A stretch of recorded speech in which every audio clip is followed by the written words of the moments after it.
When I told my husband's parents they couldn't have access to our bank account, his dad yelled, "After everything we've done for you." And my husband just mumbled, maybe having a joint account wouldn't be so bad. That night, I made up my mind. The next morning, they checked their bank apps and started screaming when they saw what I did.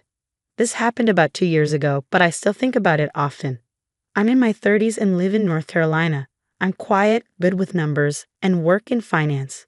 My life was steady and peaceful. I had a good job, a nice apartment, and a simple routine I enjoyed.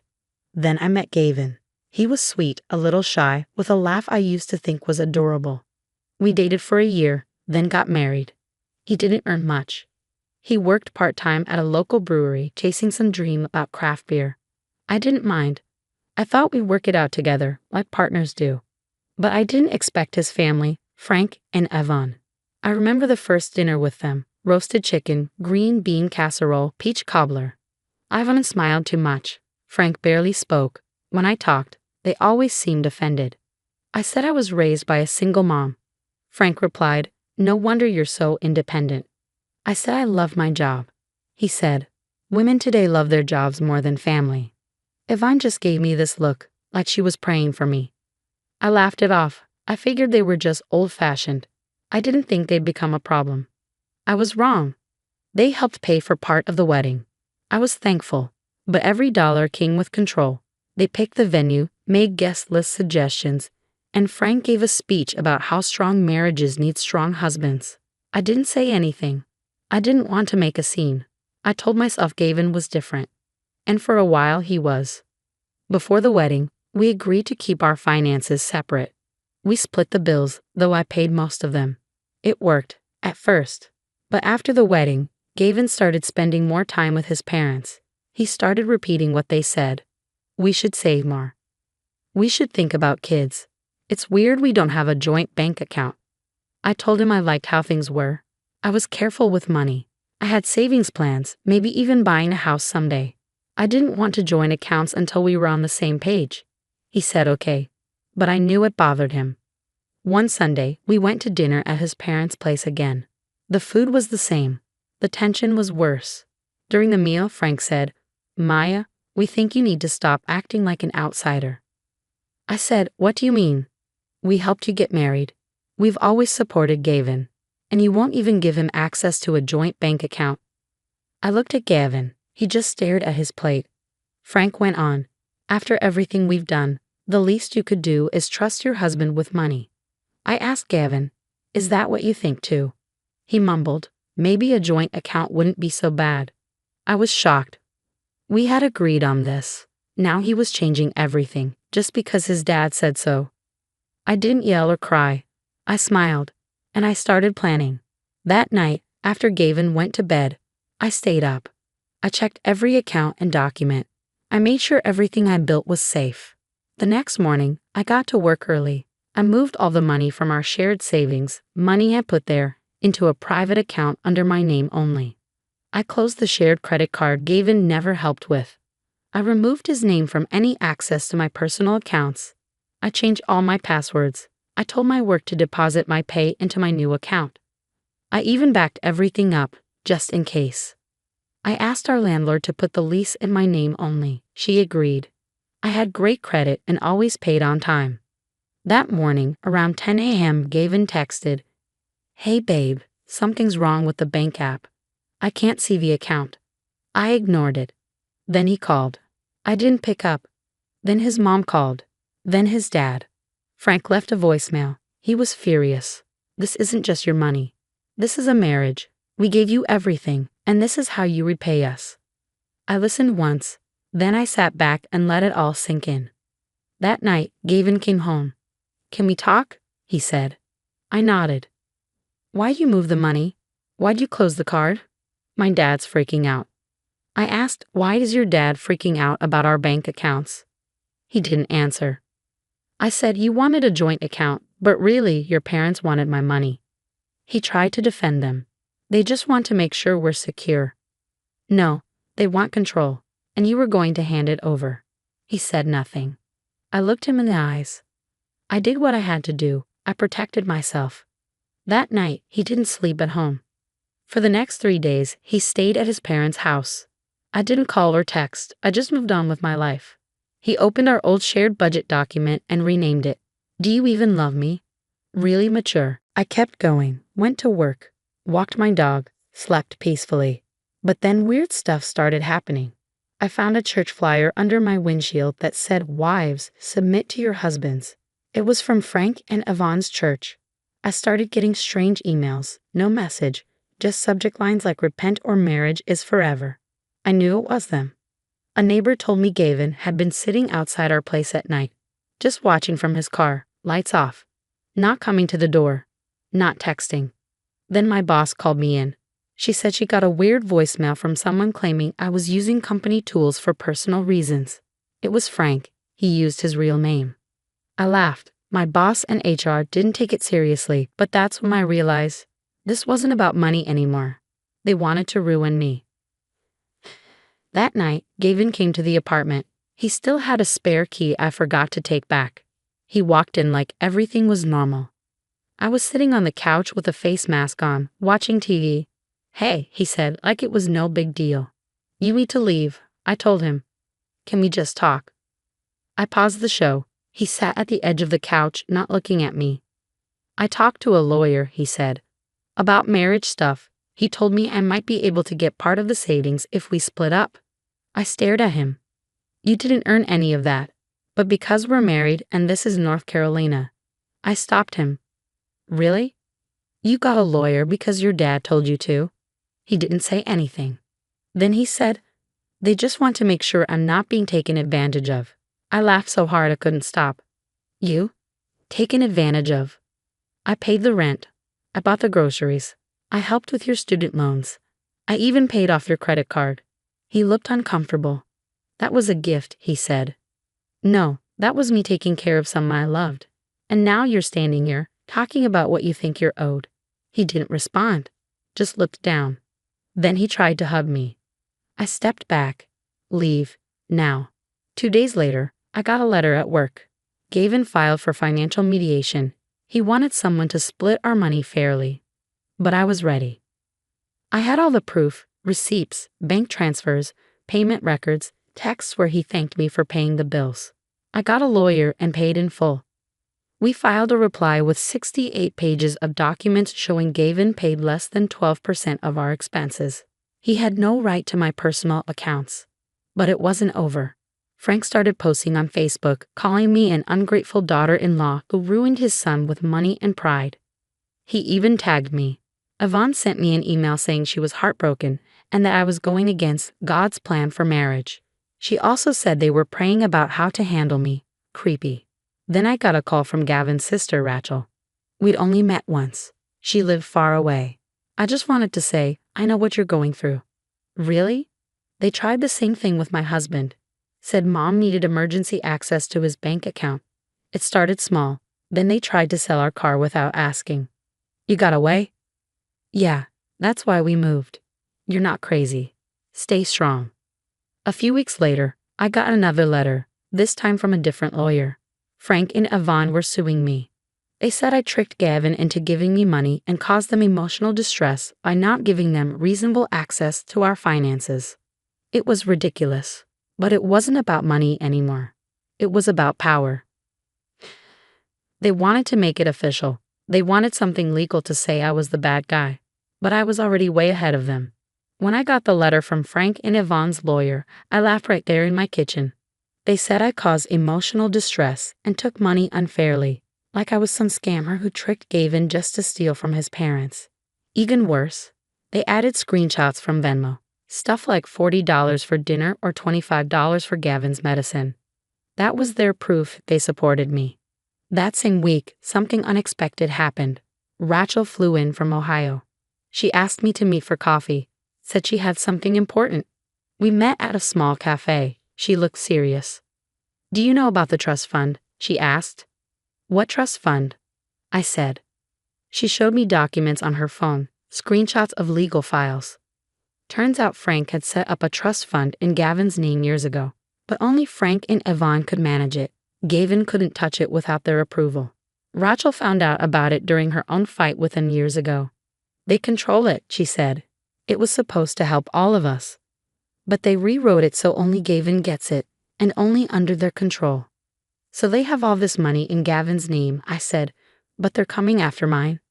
They don't want your money, Rachel said. They want control. Over you. Over Gavin. And he's too scared to stop them. Then everything started making sense. They didn't just want a joint bank account. They wanted access. Power. Once I was tied in, they'd start shifting money, signing things, and controlling me the same way they controlled Gavin. This wasn't just manipulation. It was a plan. And Gavin didn't even know. Rachel believed Frank had lied to him, told him the fund was empty or used for the wedding or invested somewhere. Gavin always felt like his parents didn't help him enough. He had no idea they were holding his own money hostage. It explained everything. The guilt trips, the obsession with the joint account, the anger when I moved my money. Frank and Yvonne weren't protecting Gavin from me. They were hiding the truth from him. After that coffee, I went home and made a list not to burn everything down, but to hit them where it hurt. I wasn't just going to defend myself. I was going to expose them. Then something even wilder happened. I opened Gavin's old laptop, the one he used during our marriage. He'd left it with me, said I could keep it. I was clearing it out when I noticed a strange program running. It looked like spyware. I checked deeper. It was a program that let someone watch the screen, access files, even turn on the webcam, without anyone knowing. I felt sick. The activity logs traced back to Frank's IP address. I recognized it from when he used our Wi-Fi once. They were watching us. I shut the laptop down and took it to a tech friend. He confirmed everything.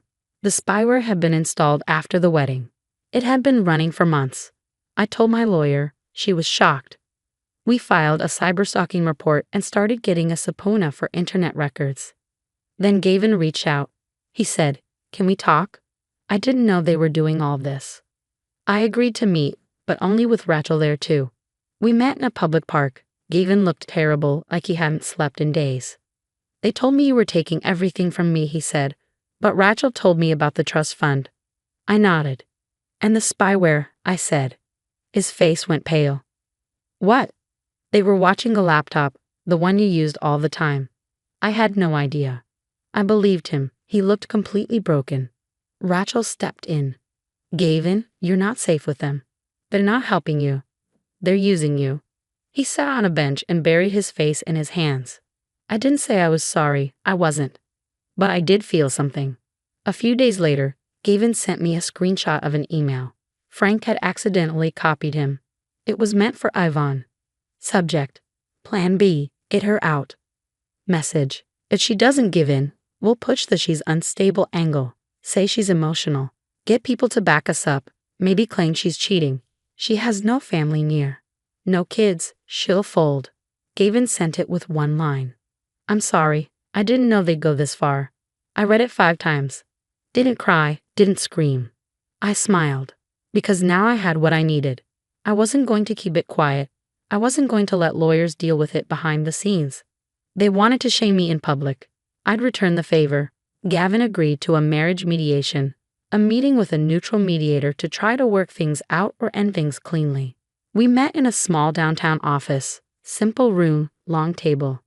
Gavin sat across from me, his lawyer on one side, mine on the other. The mediator asked if anyone wanted to speak first. I said yes. I have some new evidence to share. I handed over 2 things: the email from Frank about framing me, the cyberstalking report we filed with the police. Gavin stared at the email. His face went white. "This is real," he whispered. I nodded. "My in-laws have been watching us, lying, trying to ruin me." My lawyer added, "They also filed a fake lawsuit. We have full proof it's false." Gavin's voice shook. "I didn't know. I swear." The mediator asked, "Are they involved in this mediation?" I said, "Not yet. But they should be." A week later, at the next session, Frank and Yvonne walked in, smiling like they were heading to church. What Frank and Yvonne didn't know was that Rachel had come back, this time with proof. She brought a stack of documents, papers showing she had removed herself from the family trust fund, bank transfers that Frank had forced through, statements showing someone had faked her signature years ago. The mediator asked if we all wanted to continue the session together. I nodded. Then Rachel stood up. I want to speak first, she said. She looked straight at her parents. I'm done pretending. You've controlled us for years. You ruined my first marriage. You tried to destroy Maya's. You lied about Gavin's money. You spied on them through a laptop. And then you tried to fake a mental breakdown to take control of everything. Frank jumped up. Watch your mouth, he barked. Rachel didn't move. You forged my name, Dad. The room went still. The mediator gasped. Even Gavin looked shocked. Then Yvonne spoke in a cold, fake, gentle tone. We only did what we had to do to protect our family. Maya doesn't respect Gavin. She cuts him off from us. I finally spoke up. No, I supported Gavin. I pay for everything. I gave more to him than you ever did. You just wanted control over me. Frank's face turned red with anger. You think you're better than us because you have a job? Some money? We gave you a wedding. I didn't ask for it. I shot back. You paid for it so you could own us. That's not love. Silence. Gavin looked up, trembling. You told me the trust fund was gone, he said to his dad. Was that a lie? Frank didn't answer. Was it a lie? Yvonne tried to speak. Sweetheart. Just stupid, Gavin yelled. And then he broke down crying. Frank and Yvonne walked out. No apology. No excuses. Just silence. Frank muttered something under his breath, like he was the victim. Rachel stood next to Gavin while he cried. I stayed in my chair. The mediator called for a break. Outside, Rachel turned to me and said quietly, I think you saved him, even if he didn't deserve it. I nodded. Maybe, but I didn't do it for him. I did it for me. After that, the lawsuit disappeared. My lawyer pushed back hard, threatening to countersue for harassment and cyberstalking. Frank and Yvonne gave up fast. The cyberstalking report was still being looked into, but they knew I had proof and that I wasn't afraid to go public with it. Gavin and I officially signed separation papers. He'd apologized. He cried. He seemed truly sorry. But I didn't take him back. Some damage can't be undone. Rachel cut off all contact with their parents. She told me later that Frank got kicked out of his church after word got out about the spying.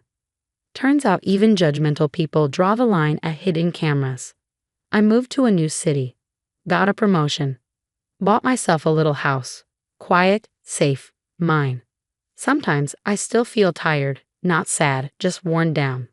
Because it wasn't just about a bad marriage or pushy in-laws. It was about being lied to in the name of love, being controlled and called protected, being manipulated like it was some kind of family tradition. But I saw it. And I said no. That's what I'm proud of. People like Frank and Yvonne don't panic when you yell.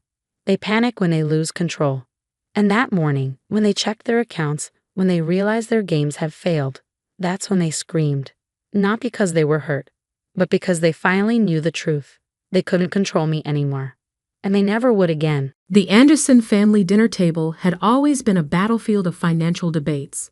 But that night in 2013 was different. That was the night I told them I was selling my car to buy Bitcoin. You're doing what? Michael, my older brother, nearly choked on his wine. As the youngest vice president in Morgan Stanley's history, he considered himself the family's financial expert.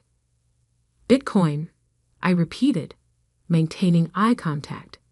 It's trading at $100 right now. I think it could hit $1,000 by year's end. Alex, sweetheart, my mother intervened, using her talking to a child voice despite me being 25. Maybe you should listen to your brother. He knows about these things. Michael leaned back in his chair, swirling his expensive wine with the smug confidence of someone who thought he knew everything about money. Bitcoin is a scam, plain and simple. No institutional investor would touch it. It's magic internet money for gamblers and criminals. Our father, a retired investment banker himself, nodded in agreement. Son, if you want to invest, I can introduce you to some real opportunities. Proper stocks, bonds, reliable things. I looked around the table at my family, all of them so certain, so convinced of their traditional financial wisdom. Even my sister Sarah, who usually stayed out of these discussions, was shaking her head disapprovingly. "I'm not asking for permission," I said quietly. "I'm telling you what I'm doing."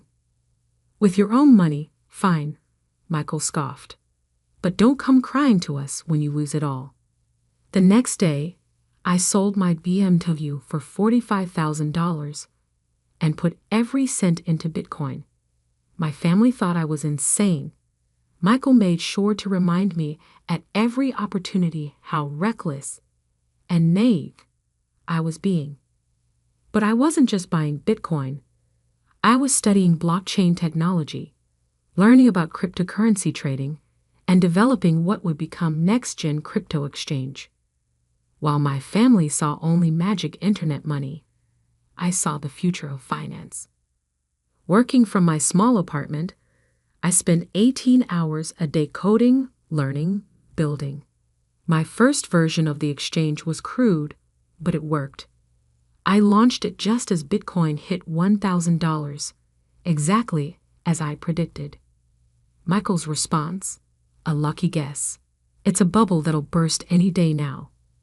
By early 2014, my exchange was handling $100,000 in daily transactions. Small by traditional standards, but growing. I added more cryptocurrencies, improved the interface, enhanced security. Then came the call that changed everything. "Alex," David Chen's voice crackled through my phone. "I heard about your exchange from some friends in Silicon Valley. We should talk." David Chen, the legendary tech investor who'd backed some of the biggest names in Silicon Valley. He wanted to meet me. The meeting was set for the same day as our monthly family dinner. I showed up late, still buzzing from my conversation with David. "Sorry I'm late," I said, sliding into my usual seat. "Had an important meeting." "Oh?" My mother perked up. "A job interview? You know, Michael could put in a word at the bank." "Not exactly," I smiled. "A venture capitalist wants to invest in my exchange. $5 million for a 10% stake." The silence that followed was deafening. Michael broke it with a laugh. $5 million? For your little Bitcoin website? Alex, come on. No serious investor would. David Chen. I cut him off. You know, the guy who backed PayPal and Stripe? That David Chen. For the first time in my life, I saw my brother speechless. That's impossible," he finally managed. "David Chen doesn't invest in cryptocurrency. He does now." I pulled out my phone and showed them the signed term sheet. "The deal closes next week. My exchange is now valued at $50 million. My father leaned forward, suddenly interested. "Son, perhaps we should discuss this. I have some experience with venture capital deals." "No need," I interrupted. "The lawyers have already reviewed everything. I'm not here to ask for advice. I just thought you should know that your son's magic internet money scam is now worth more than your entire investment portfolio, Dad." The look on their faces, the slow realization that maybe, just maybe, they'd been wrong, was priceless. But it was nothing compared to what was coming. Because what they didn't know was that the David Chen deal was just the beginning. My exchange wasn't just another cryptocurrency platform. It was about to revolutionize how digital assets were traded. And my family, with all their traditional financial wisdom, had no idea what was about to hit them. I left dinner early that night, ignoring Michael's suddenly friendly attempts to discuss potential synergies between my exchange and his bank. In my car, I checked my phone. Bitcoin had just crossed $1,200. My initial $45,000 investment was now worth over $500,000. But more importantly, my exchange was processing over $1 million in daily transactions. Back in my apartment, Still the same modest place I'd lived in for years. Despite my growing wealth, I opened my laptop and stared at the code for our newest feature. Something that would change everything: institutional-grade trading tools for cryptocurrency. Michael and his banking friends thought crypto was just for retail investors and criminals. They were about to learn how wrong they were. My phone buzzed. A message from David. "Alex, the board loved your presentation. We're ready to fast-track the expansion. How soon can you launch the institutional platform?" I smiled, thinking about Michael's dismissive comments about magic internet money. 3 months, I typed back, just in time for the next family dinner. As I worked through the night, my mind wandered back to all the family dinners where I'd been lectured about real investing. All the times Michael had talked down to me about financial markets. All the times my father had tried to push me toward a proper banking career. They thought they knew everything about money, but they were about to learn that the future of finance wouldn't be found in their mahogany-paneled boardrooms or traditional trading floors. The future was being built in apartments like mine, by people they dismissed as dreamers and fools. And I was just getting started. 3 months passed in a blur of code, meetings, and sleepless nights. Next-gen crypto exchange wasn't just growing, it was exploding. Our daily trading volume had hit $100 million, and that was before launching the institutional platform. The morning of the next family dinner, I sat in my new office on the 50th floor of a downtown skyscraper, reviewing our latest numbers. Bitcoin had just crossed $5,000, making my initial investment worth over $2 million. But that was pocket change compared to what the exchange was now worth. "Mr. Anderson?" My assistant Emma poked her head in.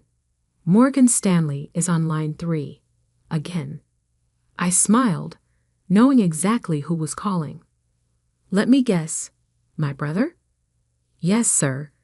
He's called 4 times this morning. Keep taking messages." I turned back to my screens, watching the trading volume tick up. Michael could wait.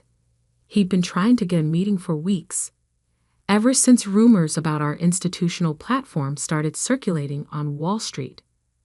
My phone buzzed with a text from Sarah, my sister. "Mom wants to make sure you're coming to dinner tonight. She says it's important." Of course, it was important. The whole family had suddenly become very interested in my little Bitcoin website since the David Chen investment went public. At exactly 7 p.m., I pulled up to my parents' house in my new Tesla Model S. No more old apartment. I'd finally decided to start living like the billionaire I was becoming. Not that my family knew about that part yet. "Alex," my mother rushed to greet me at the door. "We were just talking about your, what do you call it? Crypto thing." I stepped into the dining room to find not just my immediate family, but several surprise guests. Uncle Peter from Goldman Sachs, Cousin William from J.P. Morgan, even my father's old partner from his investment banking days. Michael sat at the center of the table, practically bouncing with barely contained excitement. "Alex, perfect timing. We were just discussing potential opportunities for collaboration." I took my seat, noting how everyone seemed to be watching me. "Were you now?" "Yes." Uncle Peter leaned forward. "Michael tells us your platform is doing quite well. We'd love to hear more about it." I bet they would. What they didn't know was that I just finished a board meeting where we'd reviewed their bank's desperate attempts to get early access to our institutional platform. "Actually," I said, pulling out my phone. "Why don't I show you?" I projected our latest statistics onto the dining room wall using a small portable projector. The numbers spoke for themselves. Daily trading volume, $500 million. Active users, 2 million. Institutional clients waitlist, 400 plus. Platform valuation, $2.8 billion. The room went silent. That's impossible. William stuttered. Those numbers can't be right. They're actually outdated, I replied calmly. This morning's volume crossed $600 million. We're the fastest growing cryptocurrency exchange in history. Michael's face had gone pale. But you never said. You never asked, brother. Too busy telling me how cryptocurrency was a scam, remember? My father cleared his throat. Son, with numbers like these, you must be thinking about taking the company public. I have some contacts at Goldman who cooled. We don't need traditional investment banks, I cut him off. In fact, as of next week, they'll meet us. I pulled up another screen. The preview of our institutional trading platform. NextGen Prime launches Monday. It's going to revolutionize how banks and hedge funds trade digital assets. We've already signed partnerships with 3 of the top 5 financial institutions in the world. Which ones? Uncle Peter demanded. I'm afraid that's confidential, but I'm sure your bank's CEOs will tell you soon enough. They've been quite enthusiastic in our meetings. The atmosphere in the room shifted. Suddenly, I wasn't little Alex playing with internet money. I was Alexander Anderson, the CEO they'd been desperately trying to meet. Now, I continued, I understand several of your institutions have been trying to schedule meetings about potential partnerships. Nods around the table. Those requests go through our institutional sales team, just like everyone else's. No family shortcuts. Michael stood up abruptly. This is ridiculous. We're your family. We have decades of banking experience. You need our expertise. I laughed softly. Need your expertise? Michael, your bank's entire crypto trading desk has less daily volume than what our platform processes in an hour. What exactly could you teach me about this market? But the risks, the regulations, are all being handled by the best teams money can buy. Our compliance department is headed by the former chief of cryptocurrency enforcement at the SEC. Our security team includes top experts from the NSA and Israeli intelligence. And our trading infrastructure. I smiled. Well, let's just say it makes your bank systems look like they're running on Windows 95. My mother, trying to salvage the situation, jumped in. Darling, we're all so proud of your success. We just want to be involved. To help. Like you helped when I started. When I was working 18-hour days building this from scratch.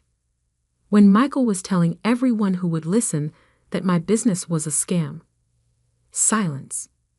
I have a meeting with the Central Bank of Singapore tomorrow morning, I said, standing up. They're interested in using our technology to build their national digital currency platform. So if you'll excuse me. Wait, my father called as I reached the door. What? What's the company actually worth now? With all these partnerships and developments. I turned back, making sure to meet Michael's eyes. The latest private funding round valued us at $5.2 billion. My stake is just over 70%. The sound of my brother's wine glass shattering on the floor punctuated my exit perfectly. In my car, I checked my messages. 23 missed calls from various family members' banks. 5 urgent emails from Michael's boss. And 1 message that made me smile. Confirmation that Morgan Stanley CEO wanted to meet. I typed a quick response to my assistant. Schedule the meeting for next week, but make sure Michael is there. I want him to see exactly who he's been calling a fool all these years. As I drove away, I thought about how different things were from that first family dinner when I announced my Bitcoin investment. They'd laughed then, called it fake money. said I was throwing my life away. Now they were practically begging for a piece of what I'd built. But the best part? They still didn't know about our newest development. The one that would make everything we'd done so far look small in comparison. The one I was saving for our next family dinner. The meeting with Morgan Stanley's CEO was scheduled for 10 a.m. in our New York headquarters. I made sure Michael would have a front row seat to what was coming. I sat in my office, 52 floors above Manhattan, watching the morning sun glint off neighboring skyscrapers. The wall of screens behind my desk displayed real-time trading data from NextGen's platforms. Over $2 billion in trading volume already, and it wasn't even lunchtime. "They're here," Emma announced through the intercom. "Send them up. And Emma, make sure the presentation is ready." The elevator doors opened to reveal Morgan Stanley's entire executive team, led by CEO James Harrison. Michael trailed behind them, trying to look important, but clearly uncomfortable. "Alexander." Harrison stepped forward, hand extended. "Finally, we meet in person." I gestured to the conference room where the wall-to-wall windows offered a stunning view of the city. "Please, make yourselves comfortable." As they took their seats, I noticed Michael's eyes darting around, taking in every detail of our office. The state-of-the-art trading floor visible through glass walls. The hundreds of employees bustling about. The massive screens showing our global operations. "Quite an operation you've built here," Harrison began. "Your institutional platform has certainly caught our attention." "Yes," I smiled. "I believe you've been trying to get a meeting for how long, Michael?" My brother shifted uncomfortably. "Alex, 3 months," Harrison cut in. "Which is why we're here today. We want to discuss a potential partnership. Morgan Stanley has significant resources that could help expand your platform's reach." I leaned back in my chair. "Interesting. And what exactly do you think we need help with?" "Well," Harrison gestured to his team. "We have decades of experience in traditional finance, global infrastructure, regulatory relationships." Let me stop you there. I pressed a button, and the room's screens came to life. Let me show you something we haven't made public yet. The screens displayed a global map with pulsing lines connecting different points. This is NextGen's current network. We process more transactions per second than all major stock exchanges combined. Our security protocols are 3 generations ahead of anything in traditional banking. And our regulatory compliance systems are being studied by central banks as a model for the future. I switched to another screen. But that's not why you're really here, is it? You're here because of this. The screen showed a preview of NextGen's newest platform, introducing NextGen Bridge, the future of global finance. Harrison leaned forward, his eyes widening. Is that a fully integrated platform that bridges traditional finance with digital assets? Real-time settlement, cross-border transactions without intermediaries, complete integration with existing banking systems. I paused for effect. And we've already signed exclusive partnerships with 3 major central banks. Michael stood up so abruptly his chair nearly toppled. That's impossible. The regulatory requirements alone have all been approved. I finished for him. While you were busy calling cryptocurrency a scam, we were revolutionizing the entire financial system. Harrison's face had gone pale. The rumors about Project Phoenix, that was you. I nodded. NextGen Bridge launches next month. We're offering partnership opportunities to a select few institutions. I slid a document across the table. This is our only offer to Morgan Stanley. Harrison grabbed the paper, his hands shaking slightly as he read. His eyes stopped at one particular line. This values your company at $12 billion. I confirmed. And that's just the beginning. Michael looked like he might faint. The brother who had mocked my magic internet money was watching his bank negotiate for scraps from my empire. The terms are non-negotiable, I continued. You have 48 hours to decide. After that, we move on to the next bank on our list. But we need time to conduct due diligence, Michael sputtered. To review the technology. No, you don't. I stood up. Because every minute you spend deciding is a minute your competitors could be signing with us instead. Isn't that right, Mr. Harrison? Harrison was already pulling out his phone. I'll call an emergency board meeting for this afternoon. As the Morgan Stanley team filed out, Harrison paused at the door. Michael never mentioned his brother was building something like this. No, I smiled. He was too busy telling everyone it was a scam. After they left, I sat alone in the conference room, thinking about how far things had come from that first family dinner. My phone buzzed, a message from Sarah. Mom's planning another family dinner next week. Says it's important we all talk about recent developments. I texted back. Perfect timing. I have something to announce.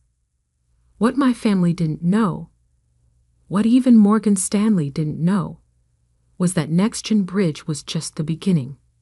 The real bombshell would come at that dinner. The week passed in a blur of activity. Morgan Stanley signed our partnership agreement within 24 hours. 6 other major banks followed suit. NextGen's valuation jumped to $15 billion. The night of the family dinner arrived. This time, I had my driver take me in the Rolls-Royce. Might as well embrace it fully. The usual suspects were all there, plus a few new additions. More interested family members who had suddenly remembered my existence. Alex. My mother hugged me tightly. We've been reading all about your company in the news. Why didn't you tell us it was so successful? You never asked, Mom. Too busy worrying about my poor life choices, remember? Michael sat in the corner, nursing a drink.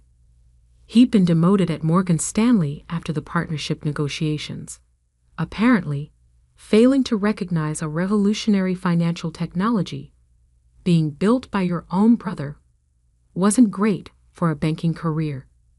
My father stood up, champagne glass in hand. I'd like to propose a toast to my son, Alexander, who has proven us all wrong and built something truly remarkable. Actually, I interrupted. I have an announcement to make first. All eyes turned to me. NextGen isn't just launching a new platform. We're going public next month.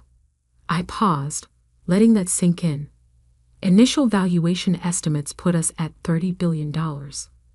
My stake will be worth approximately $21 billion. The room erupted in chaos. Glasses dropped. People started talking all at once.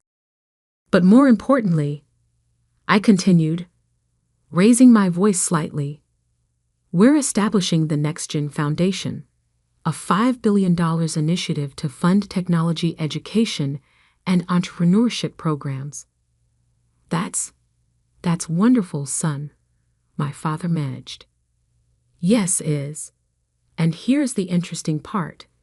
It's specifically aimed at funding innovators whose families don't believe in them.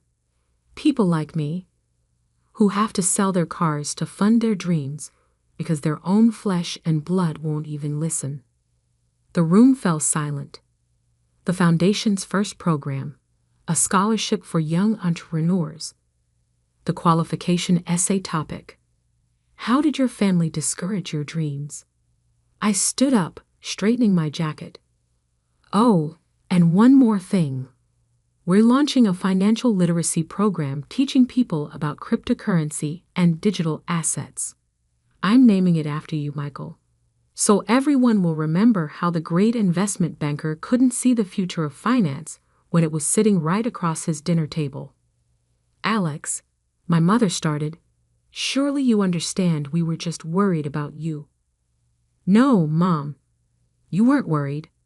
You were judgmental, controlling, convinced that your way was the only way.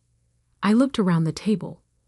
All of you were, and now you're all trying to get a piece of what I built despite you. I walked to the door, then turned back. The next-gen IPO is going to be the biggest in history, and none of you will get a single pre-sale share. Instead, I'm allocating those to young entrepreneurs who, like me, have families that don't believe in them. But we're family, Michael protested weakly. No, I replied. You're just people who share my DNA. Family supports each other. Family believes in each other. Family doesn't mock dreams or call innovation scams. I pulled out my phone and showed them one final screen. NextGen's new headquarters under construction. A 100-story tower that would dominate the city skyline. See that? I pointed to the location. It's being built right across from Morgan Stanley. Every morning, Michael, you'll look out your office window, assuming you still have an office, and see my name on the tallest building in this city. As I left, I heard the chaos erupting behind me, but I didn't look back. In my car, I opened my laptop to check the latest trading volume. $5 billion and counting. My phone buzzed one last time. A message from Sarah. They deserved that, and for what it's worth, I always believed in you. I smiled. Maybe one family member got it right. The next morning, I stood in my office, watching the sun rise over the city. The headlines were already rolling in about NextGen's IPO announcement. The financial world was in a frenzy. Emma came in with my morning coffee. Your brother's been calling again. Let me guess. He wants to discuss pre-IPO shares. Actually, she smirked, he wants to know if we're hiring. Apparently, Morgan Stanley is downsizing their traditional trading desk. I laughed. Tell him to apply online, like everyone else. As I looked out at the city, I thought about that first Bitcoin purchase. The car I sold. The dreams they mocked. The future they couldn't see. Sometimes success isn't just about proving others wrong. It's about proving yourself right. And sometimes the sweetest revenge isn't in the billions you make. It's in watching those who doubted you realize just how wrong they were. My phone buzzed again. Bitcoin had just hit a new all-time high. I smiled. The future of finance was here. And I owned it. The sound of expensive cutlery scraping against fine china filled the dining room of my family's mansion as I pushed my food around my plate, trying to tune out my sister Olivia's latest speech about her corporate achievements. And then she announced, swirling her red wine, the board unanimously approved my proposal for the Asian expansion. We're projecting a 30% increase in revenue by next quarter. I glanced at my parents, watching their faces glow with pride. Dad, CEO of Blake Industries, nodded approvingly while Mom reached over to squeeze Olivia's hand. This was our traditional Christmas dinner, a celebration of the family business and its rising star. What about you, Sophie? Mom turned to me, her smile fading slightly. Still working on that. What do you call it? Nexus Technologies, I supplied, straightening in my chair. And yes, we're actually. Her little startup, Olivia interrupted with a laugh. What is it now? 2 years? And still working out of that tiny office downtown? I bit my tongue, resisting the urge to correct her. The tiny office was just a front. What my family didn't know was that Nexus Technologies had quietly become one of the fastest-growing software companies in the country. We operated under various shell companies, our true ownership hidden behind layers of corporate structuring. Someone has to try something new, I said carefully. Not everyone wants to work for the family business. Dad set down his fork, his expression hardening.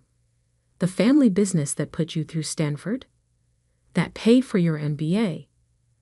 That same business you turned your back on? I didn't turn my back on anything, I replied. I chose to build something of my own. Build? Olivia snorted. Sophie, let's be honest. You're playing entrepreneur while the rest of us do real work. Blake Industries is a Fortune 500 company. We're about to launch the biggest expansion in our history. What have you built? If they only knew. While they've been focused on their traditional manufacturing business, I developed an AI-driven supply chain management system that was revolutionizing the industry. Major corporations were already using our software, including several of Blake Industries' competitors. I'm doing fine, I said simply, taking a sip of wine. Fine isn't the Blake standard, Mom chimed in. Look at Olivia, youngest VP in company history, featured in Forbes 30 Under 30. We just want you to live up to your potential, darling. I thought about the email I'd received that morning, an offer from a major tech company to acquire Nexus for $2.8 billion. I turned it down. My plans were much bigger than that. Speaking of potential, Olivia continued, the expansion project needs additional funding. Dad, have you considered approaching Morgan Stanley? Their tech division has been very aggressive lately. I hid my smile behind my wine glass. I knew exactly why Morgan Stanley was suddenly interested in manufacturing technology. They'd been trying to get a meeting with Nexus's mysterious CEO for months.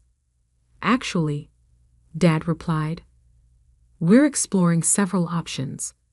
The market's tighter than we expected, but Blake Industries' reputation speaks for itself. What they didn't know was that their reputation wasn't enough anymore.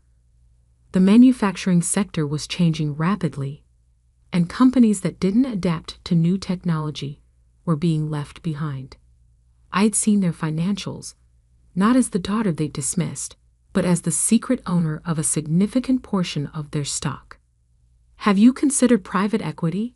I asked innocently.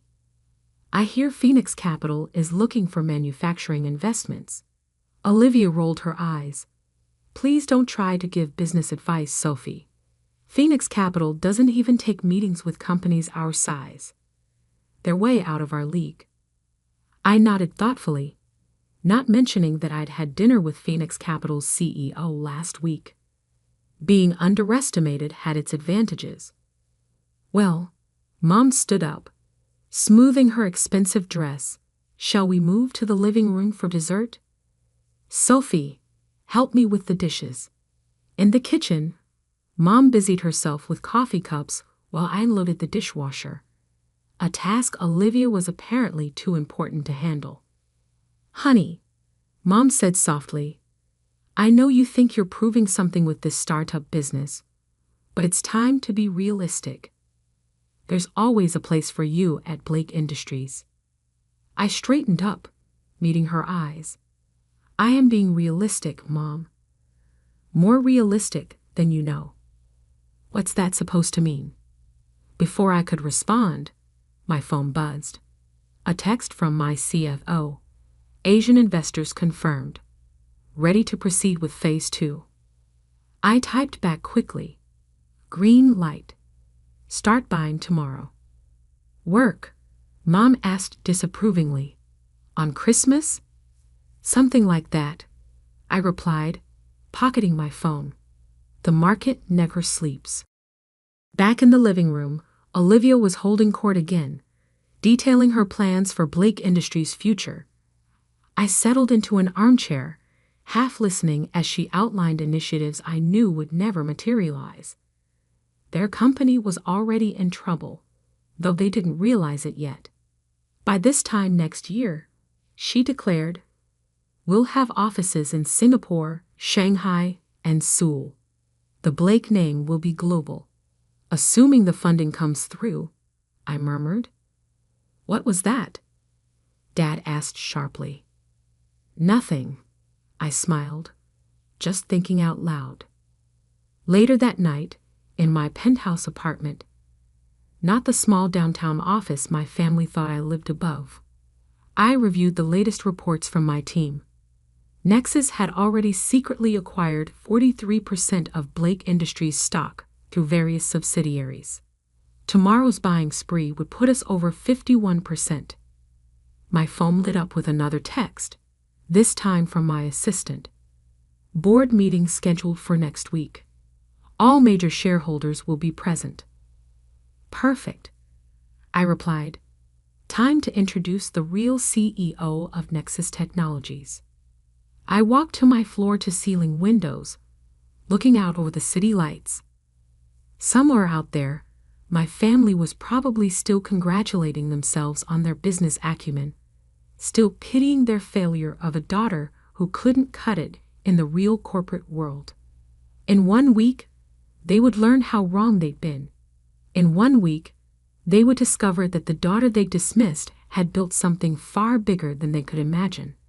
In 1 week, everything would change. I poured myself a glass of the same expensive wine we'd had at dinner, but this time, I allowed myself to smile. Let them laugh.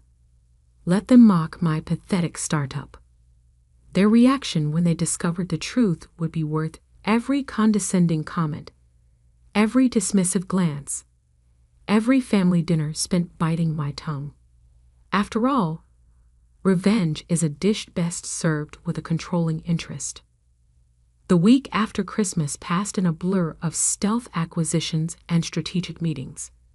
From my real office, the entire top floor of a downtown skyscraper, I watched as Nexus Technologies systematically gained control of Blake Industries through carefully orchestrated stock purchases.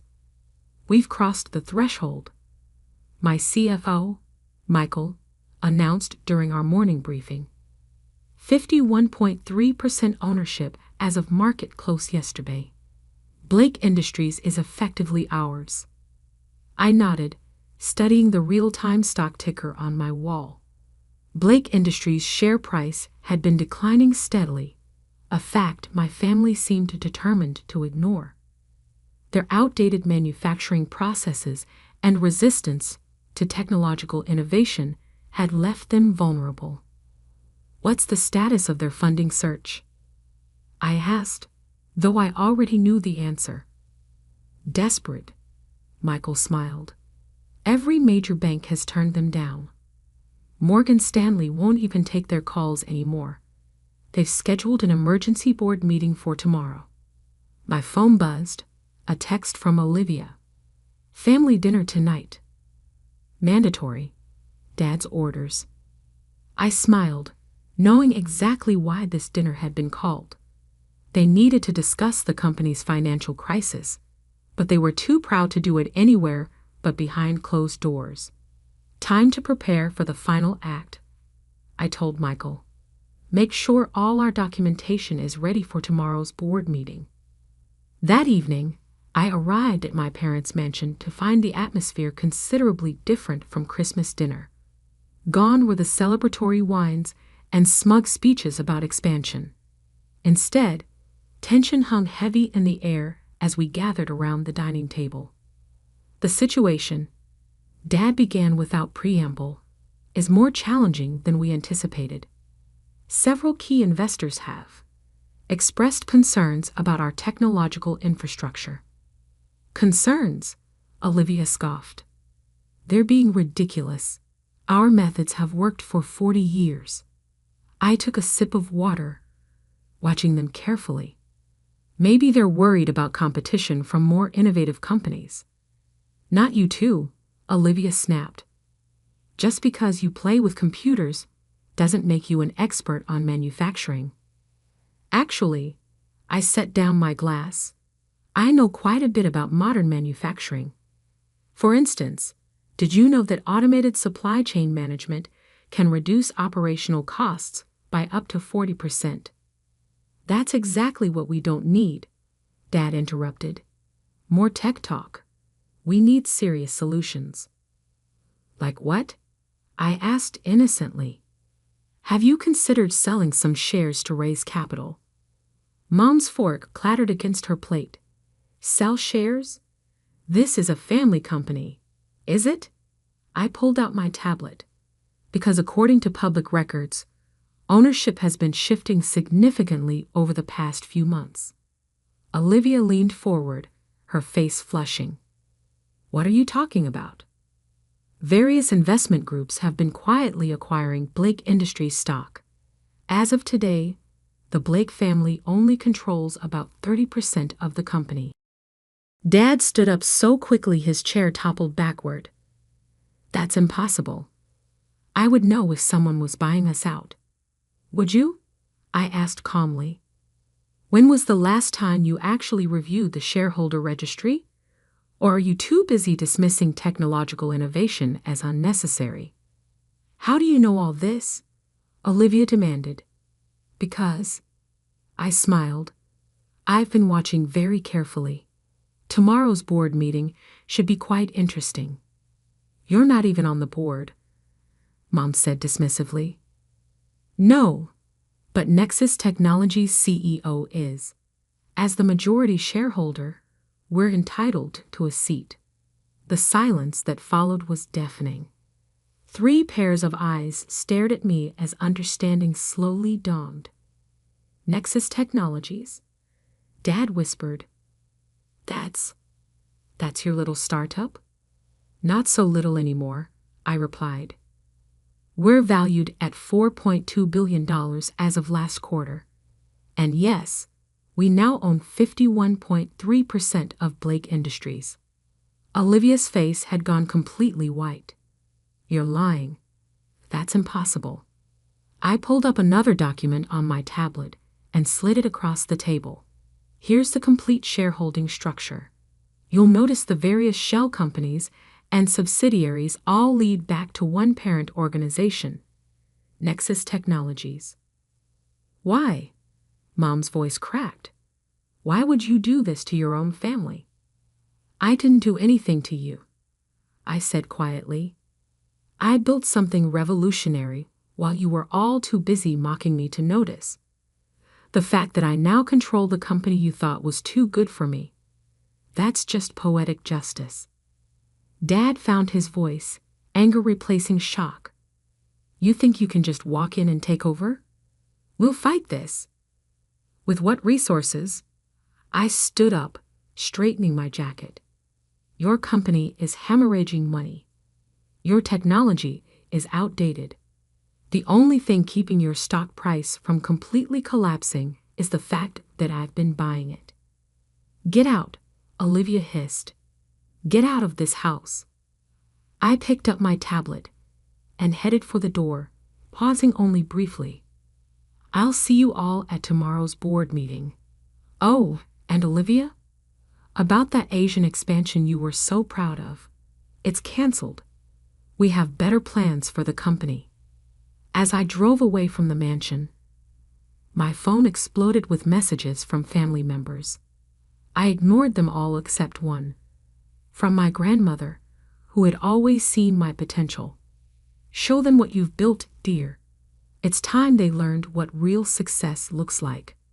In my office later that night, I reviewed the presentation for tomorrow's board meeting.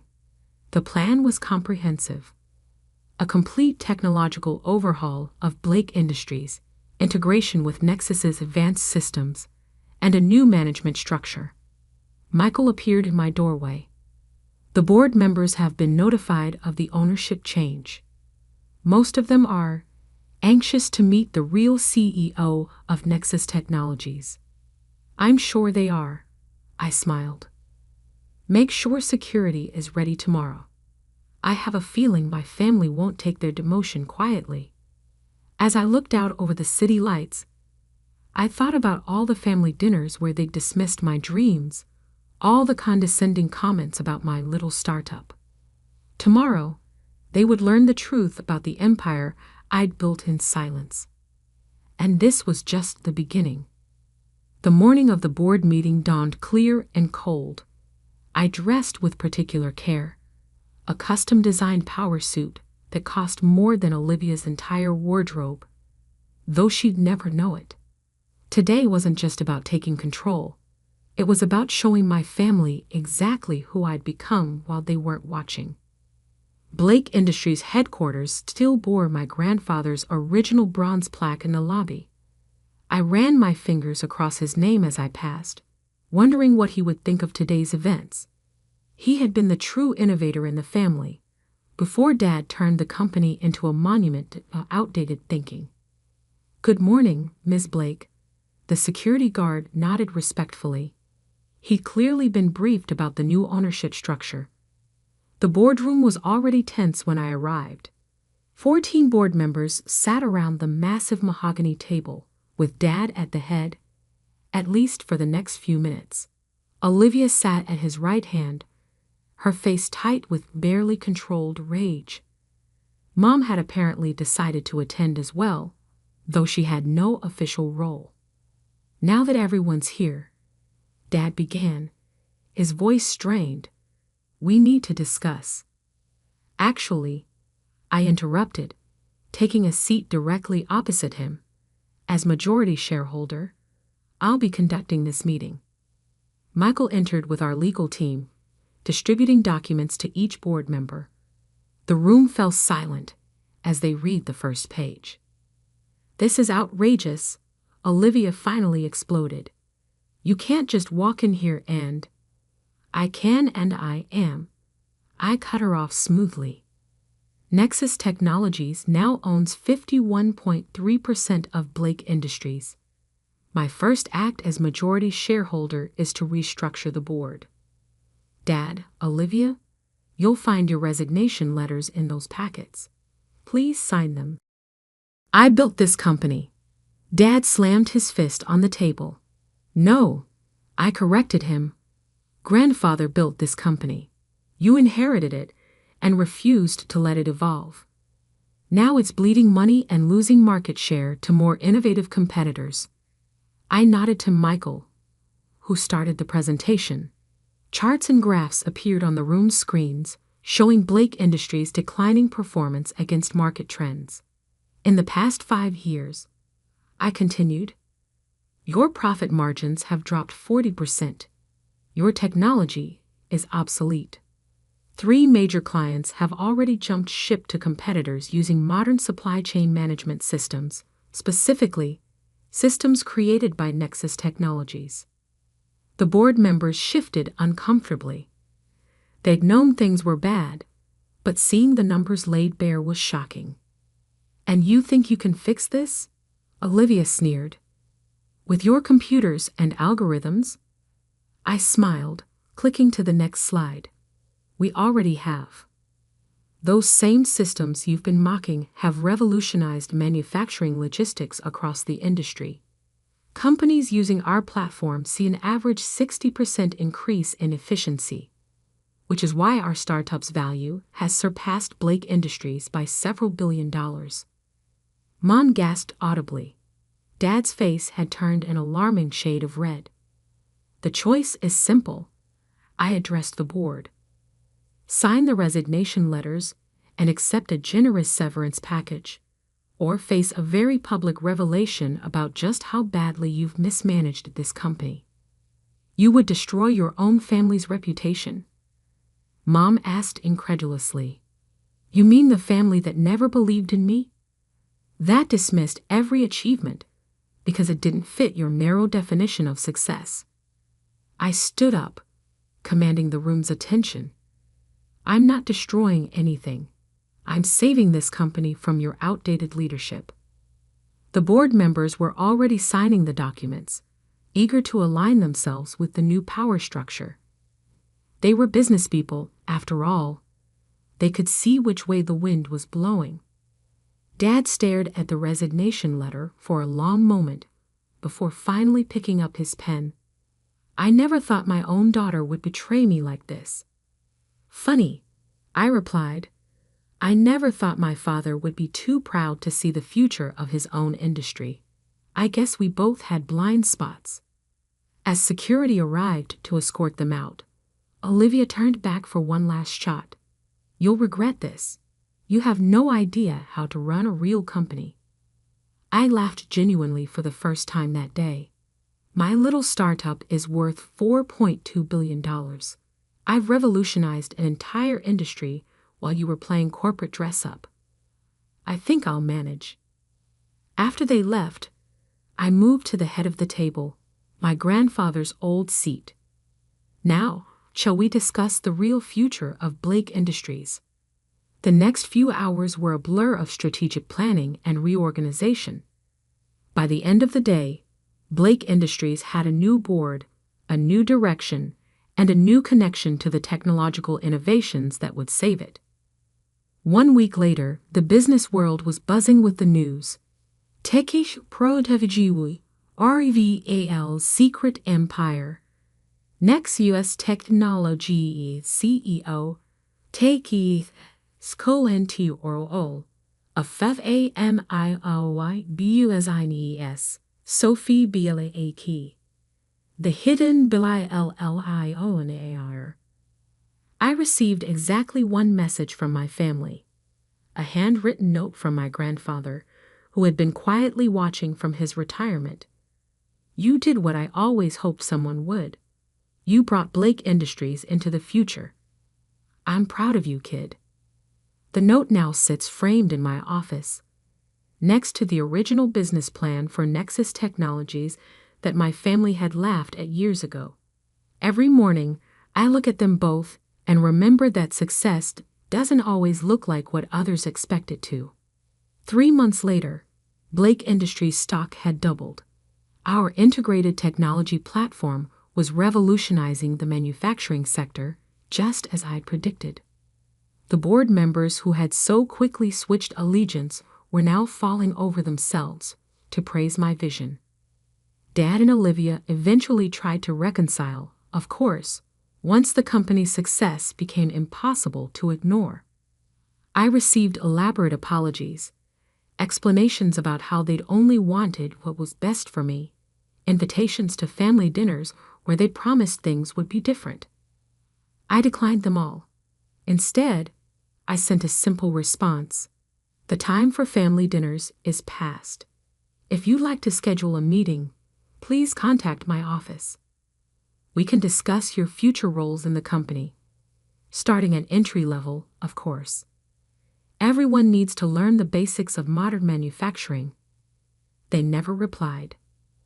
Now, 1 year later, I sometimes drive past our old family mansion, remembering all those dinners where they dismissed my little startup. The house seems smaller somehow, less imposing. Or maybe I'm just seeing it through new eyes, the eyes of someone who built something bigger than they could imagine. Last week, a young intern asked me why I'd kept my company secret for so long, why I'd let my family underestimate me until I could take control. Sometimes, I told her, being underestimated is the greatest advantage you can have. People show their true nature when they think you're beneath them, and success is sweetest when no one sees it coming. She nodded thoughtfully, then asked one more question. Was it worth it? Giving up your family for success? I looked out my office window at the city below, at the empire I'd built while they were too busy mocking me to notice. I didn't give up anything, I replied. They gave up on me long ago. I just proved them wrong in the most spectacular way possible. And that, really, was better than any family dinner could ever be. I can still hear the crystal glasses clinking at my sister Madison's promotion party. The sound echoes in my memory like a bitter reminder of that night, the night that changed everything. The elite of Boston's financial world had gathered in the grand ballroom of the Ritz-Carlton, all to celebrate Madison Blake, the youngest VP in Sterling Financial's history. I stood in the corner, wearing a dress I'd designed myself, watching my parents beam with pride as Madison commanded the room. At 32, she was their crowning achievement. Harvard Business School graduate, rising star in finance, and now Vice President of Mergers and Acquisitions. Eleanor.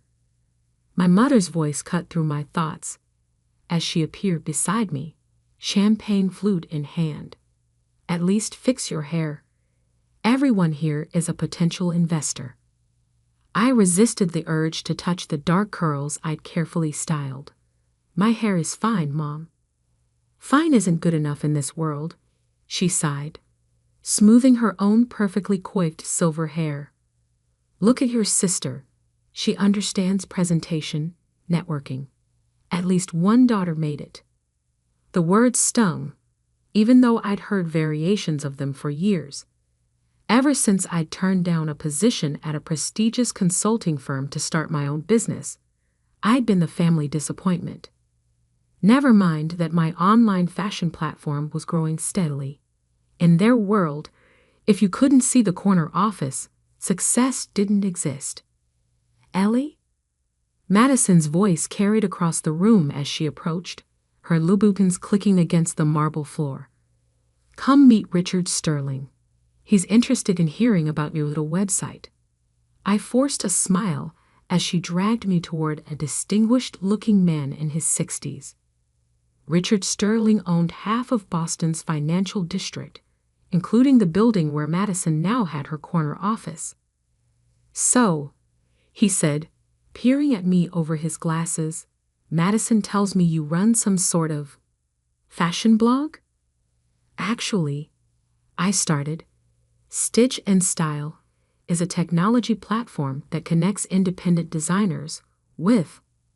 Oh, how fun, he interrupted, already looking past me for someone more important. A hobby business. Well, keep at it. Not everyone can be as driven as your sister. Madison's laugh tinkled like the crystal glasses. Ellie likes to do her own thing. But enough about that. Did you hear about the Maxwell merger? I excused myself and headed for the bar, needing something stronger than champagne. The bartender had just handed me a gin and tonic when I overheard two men in suits talking nearby. The numbers on the Maxwell deal seemed too good to be true, one muttered. Everything about Sterling's golden girl seems too good to be true, the other replied. But who's going to question success? I filed the conversation away, along with the dozens of other whispers I'd been collecting over the past year.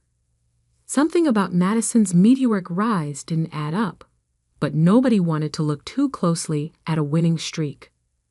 My phone buzzed. A notification from my company's analytics dashboard.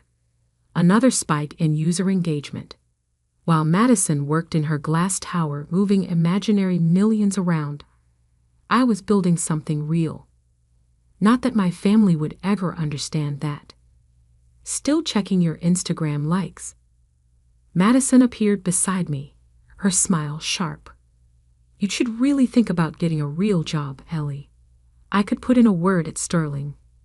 I have a real job, I replied evenly.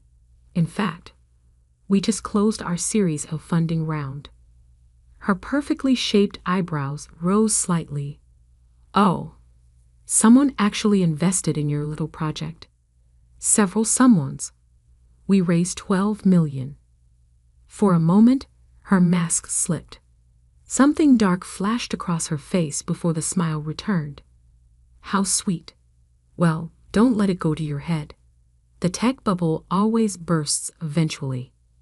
She sauntered away to rejoin her admirers, but not before I caught a glimpse of something else in her expression. Fear. It was gone so quickly, I might have imagined it, but it made me think of all those whispers, all those numbers that seemed too good to be true. Later that night, in my downtown loft that doubled as Stitch and Style's office, I opened my laptop and began digging. Madison had always been driven, But lately, her success had taken on a frantic edge. The Maxwell merger she'd orchestrated had made headlines for its unprecedented returns. Every deal she touched turned to gold, almost as if. A knock at my door interrupted my thoughts. When I opened it, I found an envelope on the floor. No sender, no markings. Inside was a USB drive and a note. Your sister isn't as golden as she seems. If you want the truth, look at the attached files.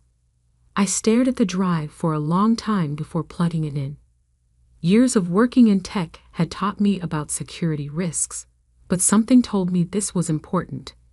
As files filled my screen, spreadsheets, emails, bank statements, my hands began to shake.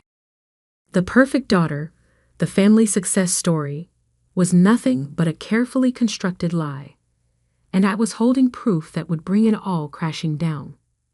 My phone rang, making me jump. It was Madison. "I hope you're not planning to do anything stupid with the information you just received," she said without preamble. My blood ran cold. "How did you?" "I have eyes everywhere, little sister. Remember that. Now, delete those files and forget about them. Focus on your cute little fashion website and stay out of my business." She hung up before I could respond. I sat in the darkness of my loft, staring at my screen where evidence of her fraud glowed accusingly. She thought she could intimidate me, just like she always had. She thought I was still the quiet sister who played it safe. But she had no idea what I'd been building in the shadows while she basked in her false spotlight. She had no idea that I'd been preparing for this moment, gathering my own resources, building my own empire. I picked up my phone and dialed a number I'd been saving for a special occasion. "Ms. Jang, this is Eleanor Blake. I believe we need to talk about Sterling Financial and my sister." Ms. Dang, one of the most ruthless corporate raiders in the business, had been following my company's progress with interest. She'd offered to back me in any venture I chose. I'd been waiting for the right opportunity. "I was wondering when you'd call," she said. "I assume you've seen the evidence?" "Yes, and I know exactly what to do with it." As I hung up, I looked at the photo on my desk, our family at Madison's college graduation, everyone beaming at her while I stood in the background. That dynamic was about to change, but not in the way anyone expected. Madison thought she was the only one who knew how to play the game. She was wrong. While she'd been building her house of cards, I'd been laying a foundation of steel and concrete, and when her empire of lies crumbled, I would be there to pick up the pieces. For pennies on the dollar. The morning after receiving the USB drive, I walked into my company's real office. Not the loft where I'd started, but the entire 10th floor of a downtown high-rise. 50 employees looked up from their desks as I passed, each one a reminder of what I'd built while my family was busy dismissing me. "Morning, Ms. Blake." My assistant Thomas handed me a coffee. "Ms. Jang called twice already. And there's something else. Sterling Financial stock dropped 15% in pre-market trading." I paused mid-sip. "Any news about why?"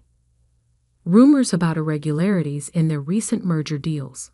Nothing concrete yet, but the market's nervous." I nodded, hiding my smile. The wheels were already in motion. My office overlooked the financial district, with a perfect view of Sterling Financial's gleaming headquarters where Madison held court. But while her view came from borrowed power, mine was built on something real. Stitch and Style had revolutionized the fashion industry, connecting independent designers directly with manufacturers and consumers. We weren't just a platform. We were changing how the industry worked. "Thomas," I called out, "set up a meeting with our legal team.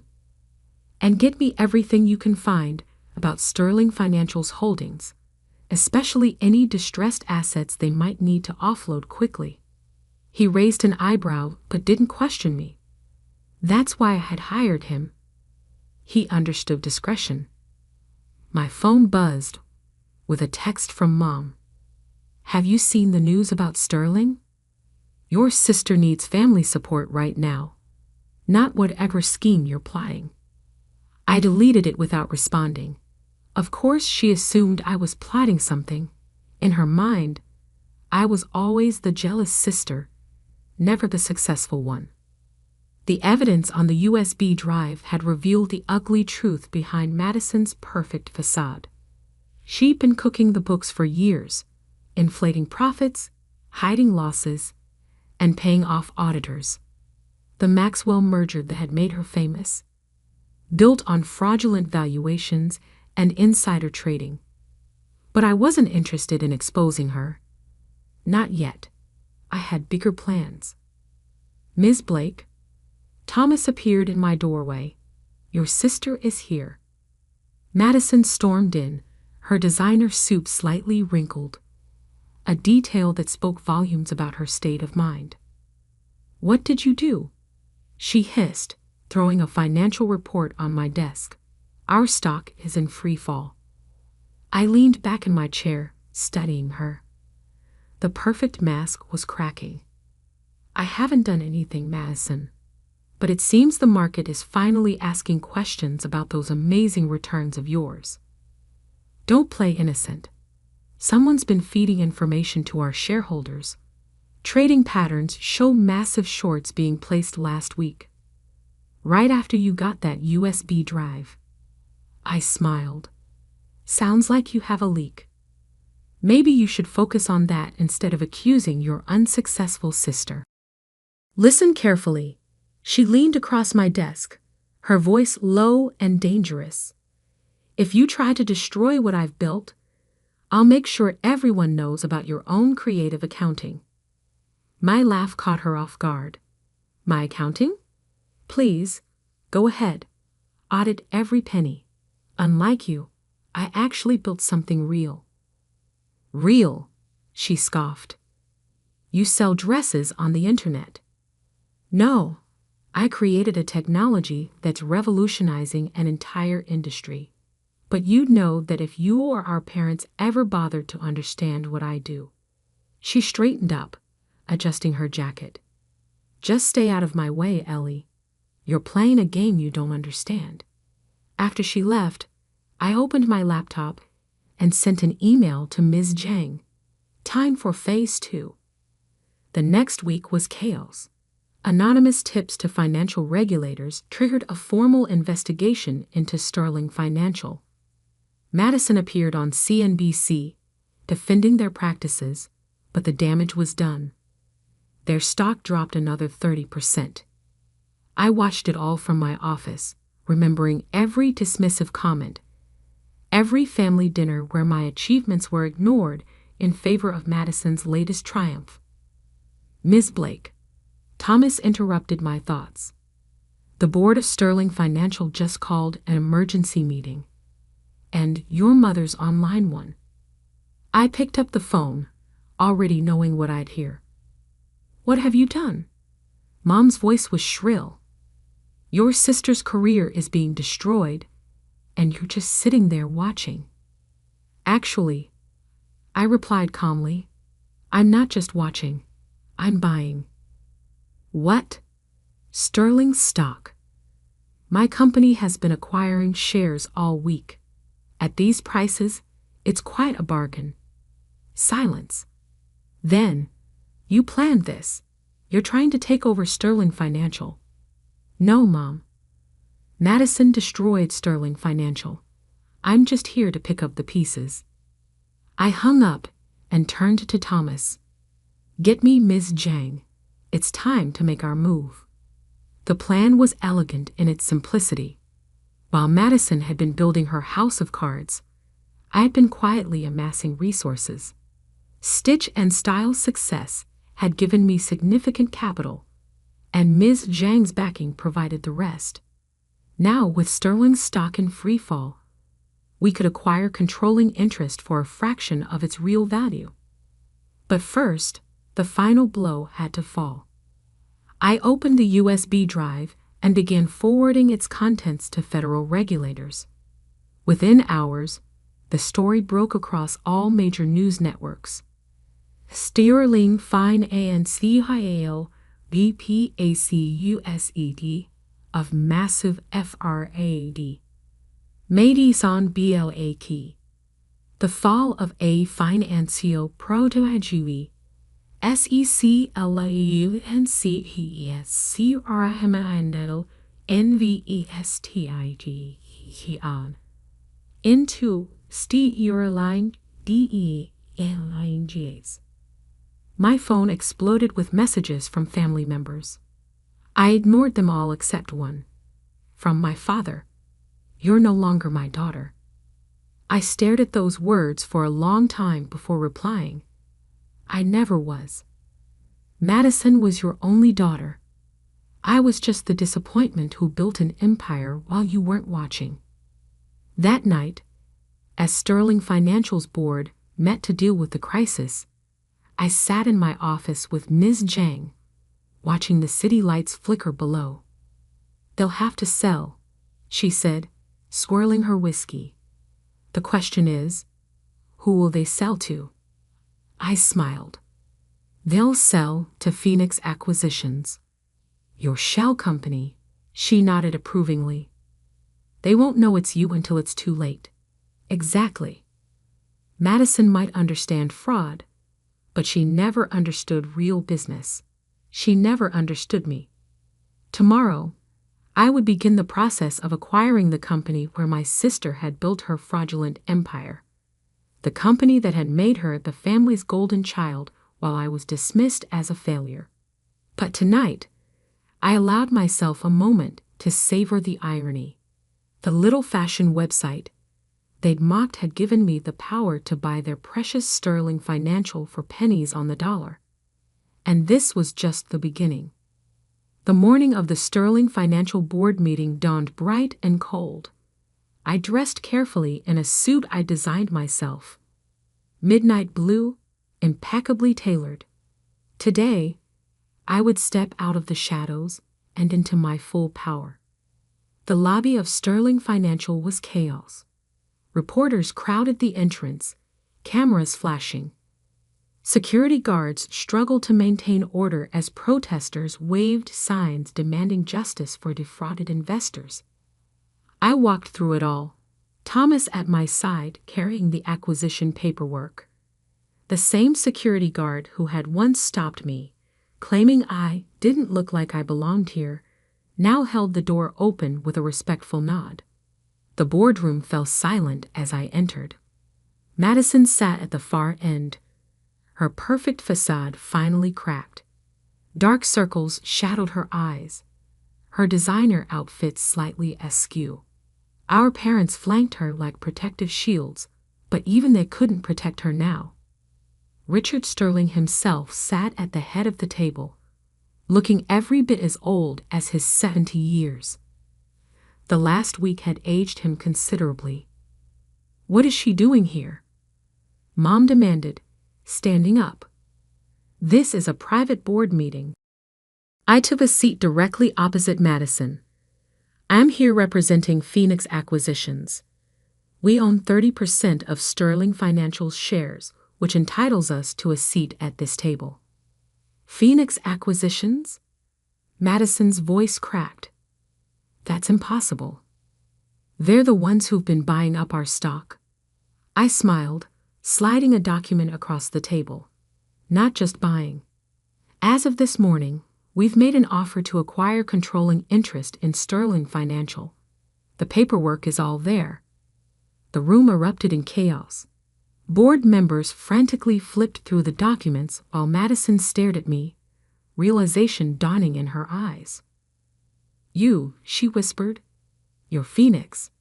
"Surprise, sister dear." Richard Sterling cleared his throat. "The offer appears legitimate. Given our current situation, the board must consider it. You can't be serious." Madison slammed her hand on the table. She orchestrated this whole thing. She's trying to steal my company. Your company? I laughed softly. You mean the company you nearly destroyed with your fraud? The company whose stock is worth less than half what it was 2 weeks ago? That company? Our father stood up, his face red with anger.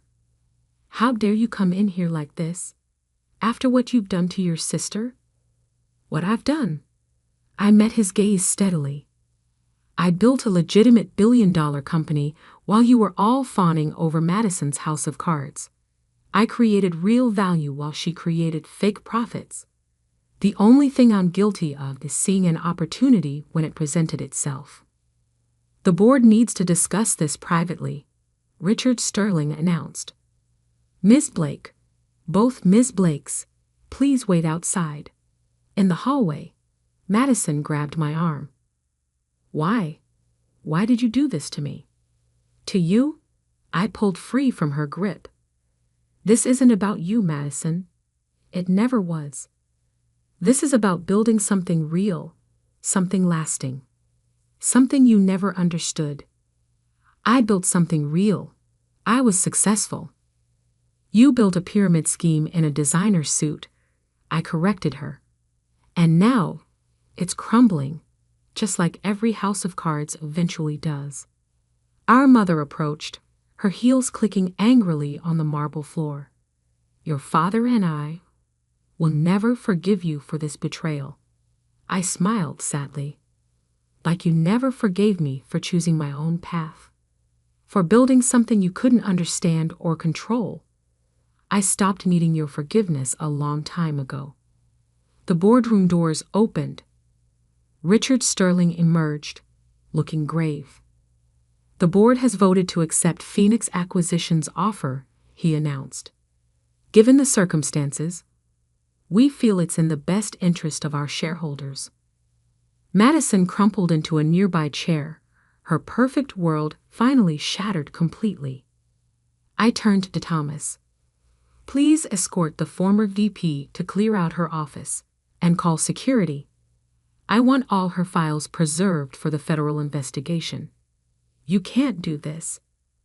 Madison shrieked as security approached. This is my company. Not anymore, I replied calmly. Oh, and Madison? The corner office has a lovely view. I think I'll keep it. Over the next few hours, I watched from my new office as Madison was escorted from the building, carrying a box of personal items. Our parents left shortly after, not even glancing up at my window. My phone buzzed. A text from Ms. Zhang. Beautifully executed. Your sister never saw it coming.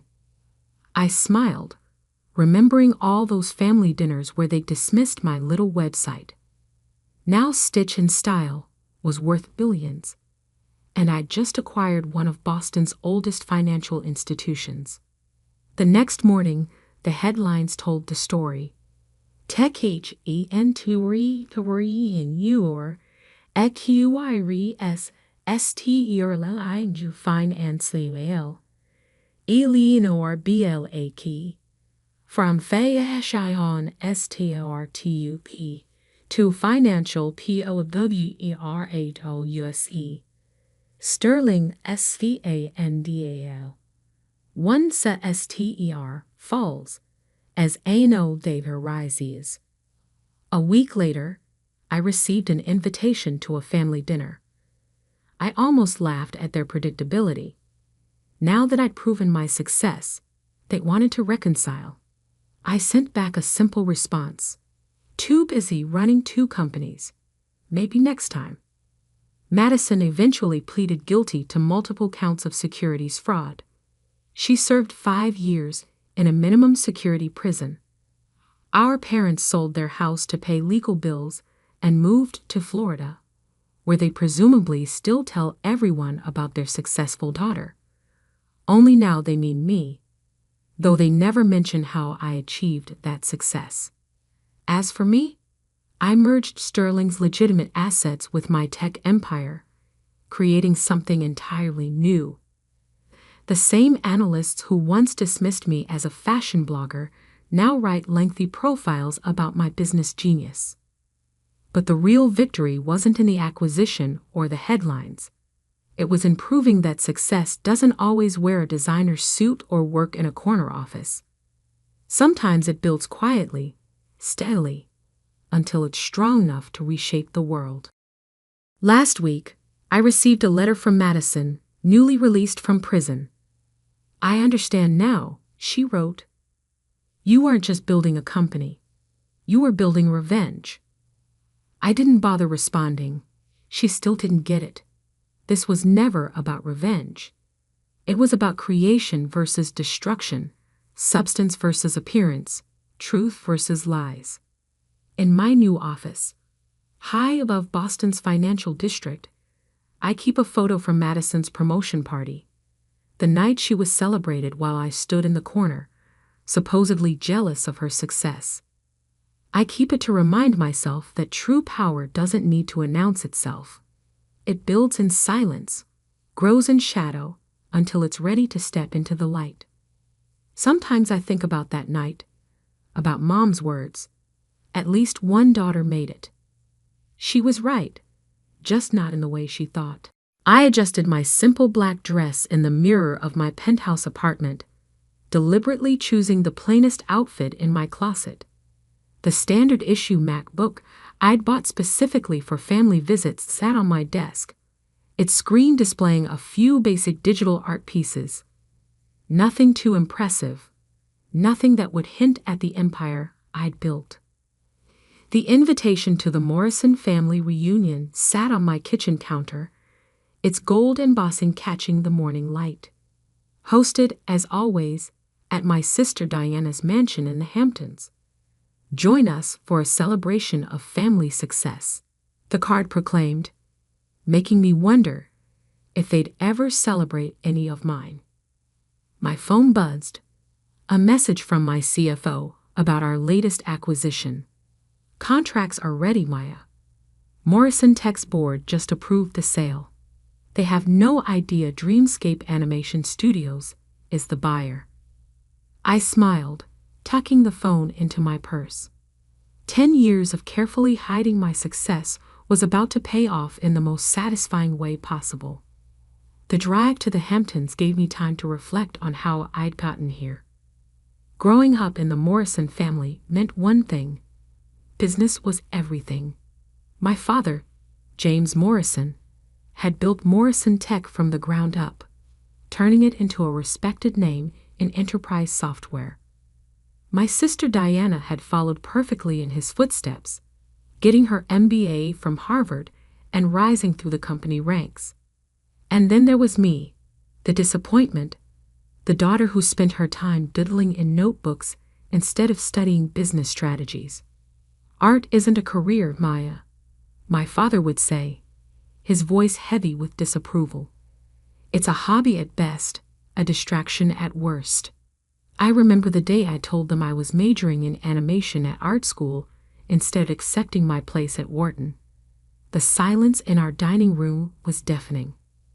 "You're throwing your life away," Diana had said, while our mother quietly dabbed at her eyes with a napkin, as if I'd just announced a terminal illness. What they didn't know, what I never told them, was that I'd also been taking night classes in business administration. While they thought I was wasting time at art school, I was actually building the foundation for something bigger than they could imagine. My first animated short film won a student competition. The prize wasn't much, $5,000 and some industry recognition, but it was enough to start. I used the money to hire 2 other artists, working out of my tiny apartment to create content for small businesses. That's when I discovered something interesting. The corporate world was desperate for good animation. Training videos, marketing materials, product demonstrations. There was a huge market for high-quality digital content, and very few studios that could deliver it professionally. Within 2 years, my little team had grown to 15 people. We incorporated as Dreamscape Animation Studios, with me using my middle name, Phoenix, on all the paperwork.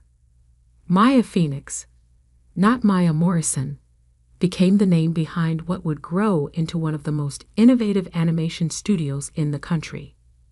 The family never knew, of course.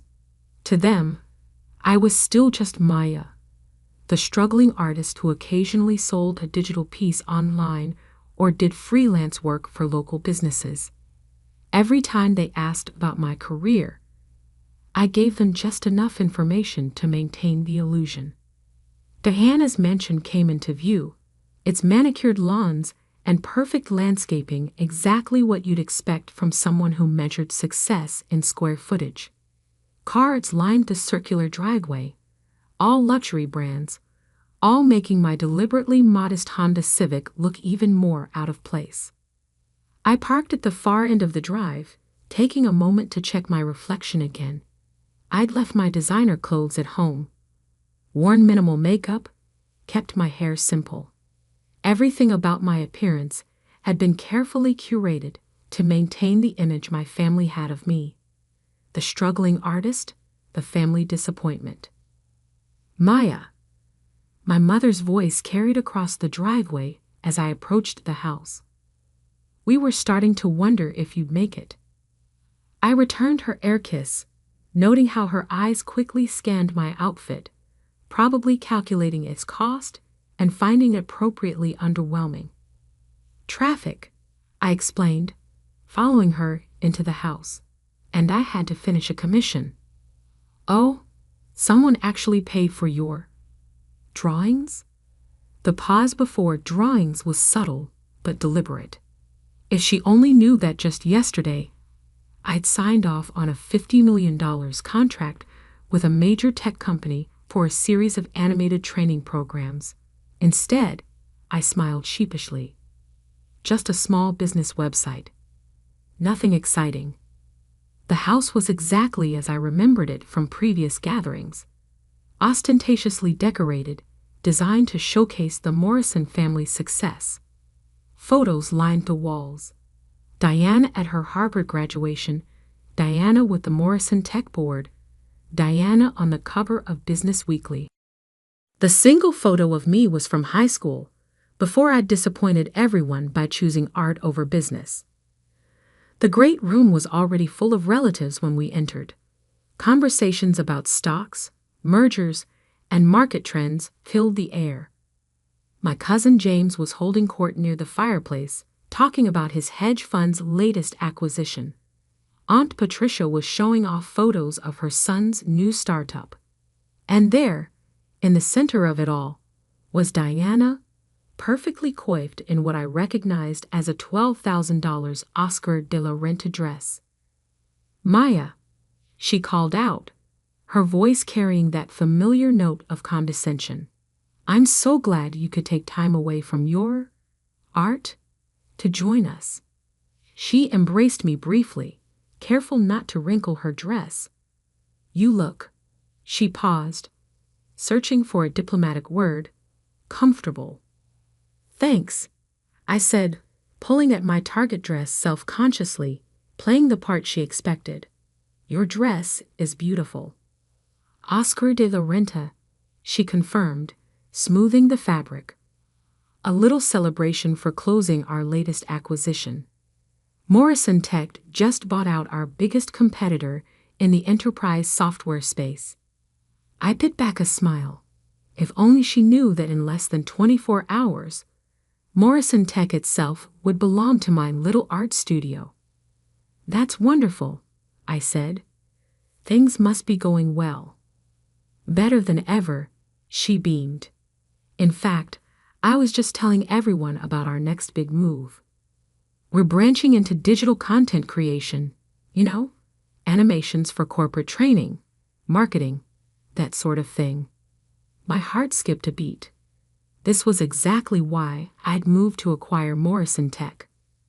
They were planning to enter my territory, potentially becoming a major competitor. Instead, they were about to become part of my empire. Not that Diana knew that yet. Animation? I asked innocently. That sounds complicated. Diana laughed, the sound carrying across the room. Oh, Maya, it's all business strategy. The actual drawing part is just technical work. We'll hire people for that. People like, she gestured vaguely in my direction. Well, you know. Other relatives had drifted over, drawn by Diana's laugh. Still drawing cartoons, Maya? My cousin James asked, not bothering to hide his smirk. You know, my fund is always looking for administrative assistants if you want a real job. Thank you, I said quietly. But I'm doing okay with my art. Okay? Diana raised an eyebrow. Is that why you're still driving that old Honda? Still living in that tiny apartment?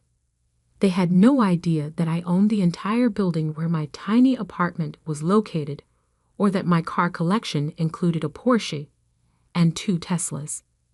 The Honda was just for family visits. I get by. I shrugged. Not everyone needs a mansion. Getting by isn't the same as succeeding. My father's voice came from behind me. I turned to find him watching me with that familiar look of disappointment.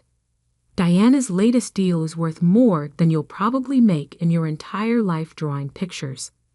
I felt a flash of anger but pushed it down. In less than a day, they would all learn just how wrong they were. The contracts were signed, the press release written. By this time tomorrow, Maya Phoenix would be revealed as the CEO of Dreamscape Animation Studios and the new owner of Morrison Tech. But for now, I just smiled and excused myself to get a drink. Let them have their moment of superiority. Let them believe what they'd always believed about me. After all, revenge is an art form too. The family reunion dragged on into evening, each hour bringing a new opportunity for my relatives to remind me of my perceived failures. I kept checking my phone, watching as messages from my executive team confirmed that everything was in place for tomorrow's announcement. Press release approved by legal. New York Times exclusive secured. Board transition documents ready for signing. I was standing by the floor-to-ceiling windows, watching the sunset over Diana's perfectly manicured garden, when my father approached. He held a glass of his favorite scotch, the same brand I had a case of in my office, though he didn't know that. Maya, he said, his voice carrying that perpetual note of disappointment, your mother and I have been talking. I braced myself. These conversations never ended well. Diana's new digital content division will need artists, he continued. Basic level stuff. Nothing too creative. But it would be steady work, benefits, a real salary. He emphasized real, as if what I did wasn't real work. She's willing to give you a chance, despite your limited business experience. I took a sip of my champagne to hide my smile.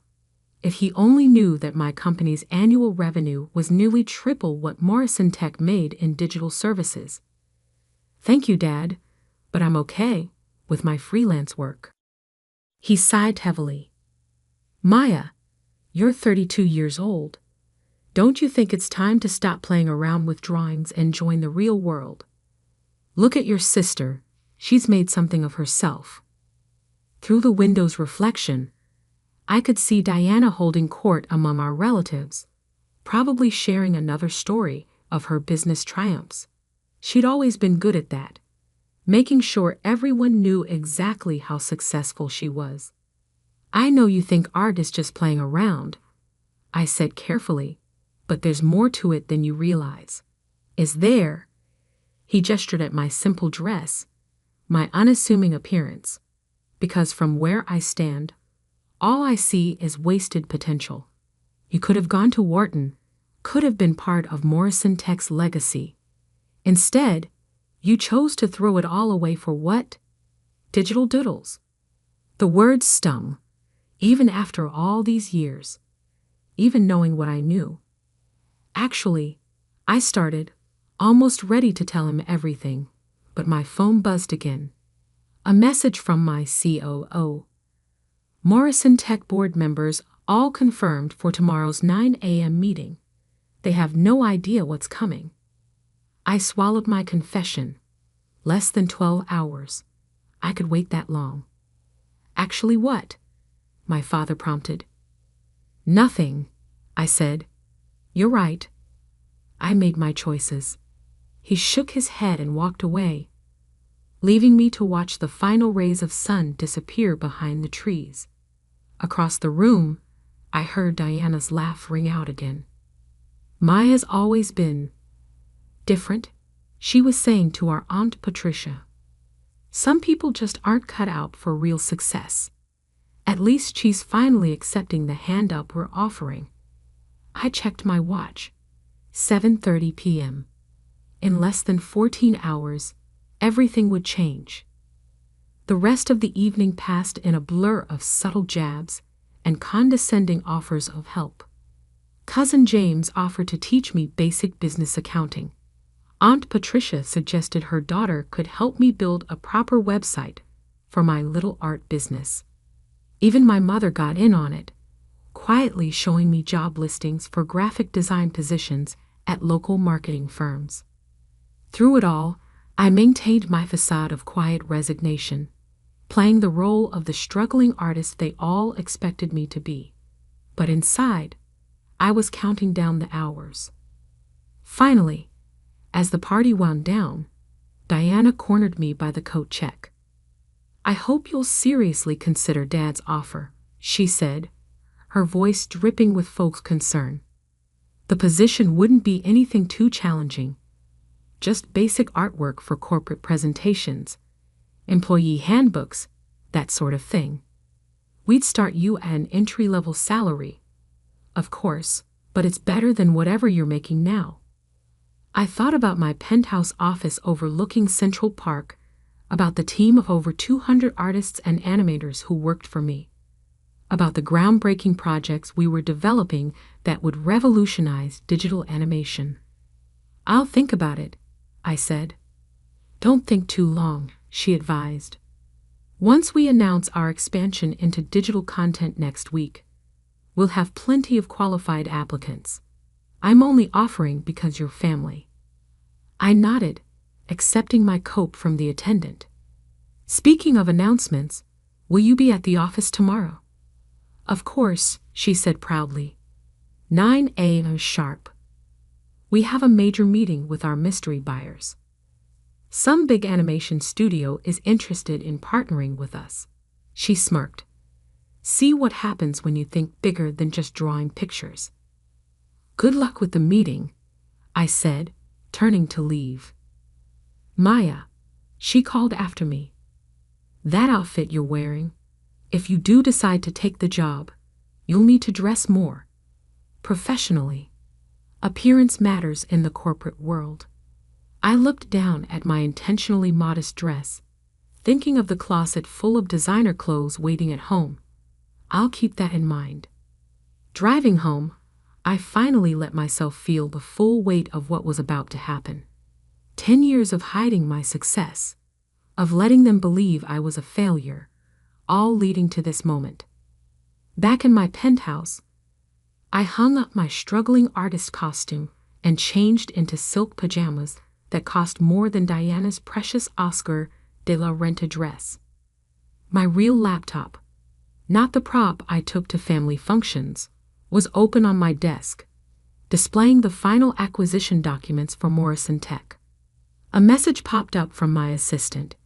Everything set for tomorrow. Car will pick you up at 8:30 a.m. The Morrison Tech board doesn't know you're attending the meeting. I poured myself a glass of scotch, the same brand my father had been drinking, and walked out onto my terrace. The city lights sparkled below, a canvas of electric stars. Somewhere out there, Diana was probably still basking in her imagined triumph, telling her husband about her plans to give her struggling artist sister a chance at a real career. My phone rang, the private line only my executive team had access to. It was Marcus, my COO. "Maya," he said when I answered, "just wanted to confirm you're ready for tomorrow. Once we make the announcement, everything changes. Your family? They'll finally see the truth." I finished. "All of it. Are you sure you want to do it this way? We could send someone else to the meeting. Keep your identity private a little longer." I thought about my father's disappointment, Diana's condescension, all the years of being treated as less than because I chose art over their version of success. "No," I said firmly. "I want to be there. I want to see their faces when they realize who they're really dealing with." After hanging up, I stayed on the terrace for a long time, thinking about the journey that had brought me here. Every dismissive comment, every patronizing offer of help, every family gathering where I'd had to bite my tongue, it had all led to this moment. Tomorrow, they would learn that the daughter they dismissed as a failure had built something bigger than they could imagine. Tomorrow, they would understand that success doesn't always look the way they think it should. Tomorrow, Maya the struggling artist would be revealed as Maya Phoenix, CEO of Dreamscape Animation Studios and the new owner of Morrison Tech. I smiled, raising my glass to the city lights. The art of deception was about to become a masterpiece of revelation. The Morrison Tech boardroom looked exactly as I remembered it from childhood visits, all mahogany and leather, old money and older pride. I stood in the private elevator, wearing a custom Channel suit that cost more than 6 months of the entry-level salary Diana had condescendingly offered me. "Ready, Miss Phoenix?" Marcus asked beside me. We'd worked together since the beginning, when Dreamscape was just 3 people in my apartment. I checked my reflection in the elevator's mirrored walls. Gone was the carefully cultivated image of the struggling artist. Today, I looked every inch the CEO I truly was. "Ready?" I confirmed, just as the elevator doors opened to the executive floor. Diana was already in the boardroom, speaking animatedly to the other board members. My father sat at the head of the table, looking imperial in his custom suit. Neither of them noticed me at first, too busy discussing their plans for the future. A future they didn't realize was about to change dramatically. "The Dreamscape representatives should be here any minute," Diana was saying. "Once we finalize this partnership, Morrison Tech will dominate the digital content space." "Actually," I said, stepping into the room, "there's been a slight change of plans." The room fell silent. Diana's mouth dropped open, her professional composure cracking for the first time I could remember. "Maya?" My father stood up, confusion evident on his face. "What are you doing here?" "This is a private board meeting." I smiled, placing my briefcase on the table. "I know exactly what this meeting is. In fact, I called it." "This is ridiculous," Diana snapped, recovering her voice. "Security." "Won't be necessary," Marcus said smoothly, stepping forward. "Miss Phoenix has every right to be here." "Phoenix." Diana's eyes narrowed. "Her name is Morrison." "Actually," I said, opening my briefcase and beginning to distribute documents, "Maya Phoenix is my professional name. The name I used to build Dreamscape Animation Studios from the ground up. The name that's about to become very familiar to everyone in this room." The blood drained from my father's face as he looked down at the documents I placed in front of him. Acquisition papers, final sale contracts, press releases ready to go. This is impossible," he whispered. "Is it?" I took my place at the opposite end of the table. Let me tell you a story about a girl who loved art and business equally, who took night classes in business administration while attending art school, who saw an opportunity in the market for high-quality corporate animation and built a company that now grosses over $100 million annually. Diana was frantically flipping through the papers, her hands shaking. You're Maya Phoenix, the CEO of Dreamscape? The same, I confirmed. The company you've been trying to partner with, it's mine, has been since I founded it 10 years ago, right around the time you all decided I was throwing my life away.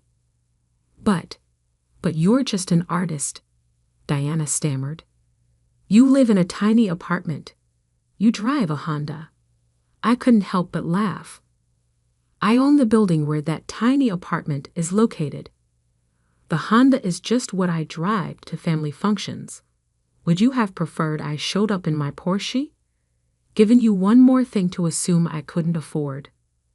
My father was still staring at the documents, particularly the page showing Dreamscape's current market valuation. All this time, he murmured. All this time, I agreed. Every family gathering where you mocked my career choice. Every condescending offer of help. Every comparison to Diana's real success. I was building something bigger than Morrison Tech could ever dream of being. Why? Diana demanded. Why hide it? Why let us think? Because you never would have accepted it. I cut her off. You would have tried to take control, to make it part of the Morrison Tech empire. You would have turned my vision into just another division of your company. I needed to build this my way, on my own terms. I stood up, smoothing my designer suit. And now, as of 9 a.m. this morning, Dreamscape Animation Studios is the proud owner of Morrison Tech. We'll be restructuring the company, focusing on innovation rather than tradition. Diana, your position as CEO will be eliminated, though you're welcome to interview for a role in our creative department. Father, you'll be transitioned to an advisory role until your retirement next month. The silence in the room was absolute. Even the other board members, who usually deferred to my father in everything, sat in stunned silence. You can't do this, Diana finally whispered. Actually, I can and I have. The board approved the sale last week, though they didn't know I was the buyer. The contracts are signed. The press release goes out in, I checked my watch, approximately 10 minutes. As if on cue, my phone buzzed. The New York Times exclusive was live. Art meets tech. Dreamscape Animation Studios acquires Morrison Tech in surprise deal. CEO Maya Phoenix reveals plans for digital innovation. I turned my phone around, showing them the headline. By the way, Diana, about that entry-level position you offered me yesterday, I'll have to decline. I'm afraid I'm overqualified. The next hour was a blur of legal formalities, shell-shocked board members signing transition documents, and my father sitting in stunned silence at the head of the table that was no longer his to command. As the board members filed out, leaving just my family, Diana finally found her voice again. All these years, she said, her voice hollow, you let us believe you were struggling. You let us pity you. No, I corrected her. You chose to pity me. You chose to see what you expected to see. The failed artist, the family disappointment. You never once considered that I might be capable of more. My father stood up slowly, looking older than I'd ever seen him. Maya, save it, I said, but not unkindly. I didn't do this for revenge. I did it because it was the right business decision. Dreamscape needs Morrison Tech's infrastructure to expand, and Morrison Tech needs our innovation to survive in the modern market. I gathered my things, preparing to leave. There will be a family dinner tonight at Le Bernardin to formally announce the merger. I trust you'll both be there. They nodded mutely. Good. Oh, and Diana? I paused at the door. To dress professionally. Appearance matters in the corporate world, after all. The ride back to my office was quiet. Marcus knew me well enough to let me process everything in silence. It wasn't until we were in my penthouse office, overlooking the city, that he spoke. Feel good? I looked out at the city, thinking about the path that had led me here. It feels right, like finally finishing a painting I've been working on for 10 years. My phone was flooding with messages. Relatives who had suddenly seen the news, who were just now discovering that the struggling artist they dismissed was actually one of the most successful CEOs in the digital media space. Cousin James, who had offered to teach me basic accounting, had already sent 3 messages asking if we could discuss potential synergies with his hedge fund. Aunt Patricia, who'd suggested her daughter help me build a website, was calling repeatedly. Even my mother had texted, "Why didn't you tell us?" I left them all unanswered. They'd have their chance to talk at dinner tonight. Instead, I opened my laptop and began working on the speech I would give to Morrison Tech's employees tomorrow. They needed to know that while leadership was changing, their jobs were secure, as long as they were willing to embrace innovation and creativity. A final message came through from Diana. I need to understand. Please, can we talk before dinner? I thought about it for a long moment before replying. Come by my office, the real one. Top floor of the Phoenix building on 5th Avenue. The security desk will be expecting you. An hour later, Diana stood in my office, looking distinctly uncomfortable. Her eyes darted around the space, taking in the original artwork on the walls, the view of Central Park, the clear evidence of success she'd never noticed before. Why? She asked simply. Why what? Why did I hide my success? Why did I buy Morrison Tech? Why did I let you all believe I was a failure? All of it. I gestured for her to sit, because you and Dad never would have accepted my success on my terms. You would have tried to make it fit your definition of achievement. Board meetings, quarterly reports, traditional corporate structure. But Dreamscape succeeded precisely because it wasn't traditional. We innovate. We create. We do things differently. But we're family, she protested. We could have helped. Like you helped yesterday.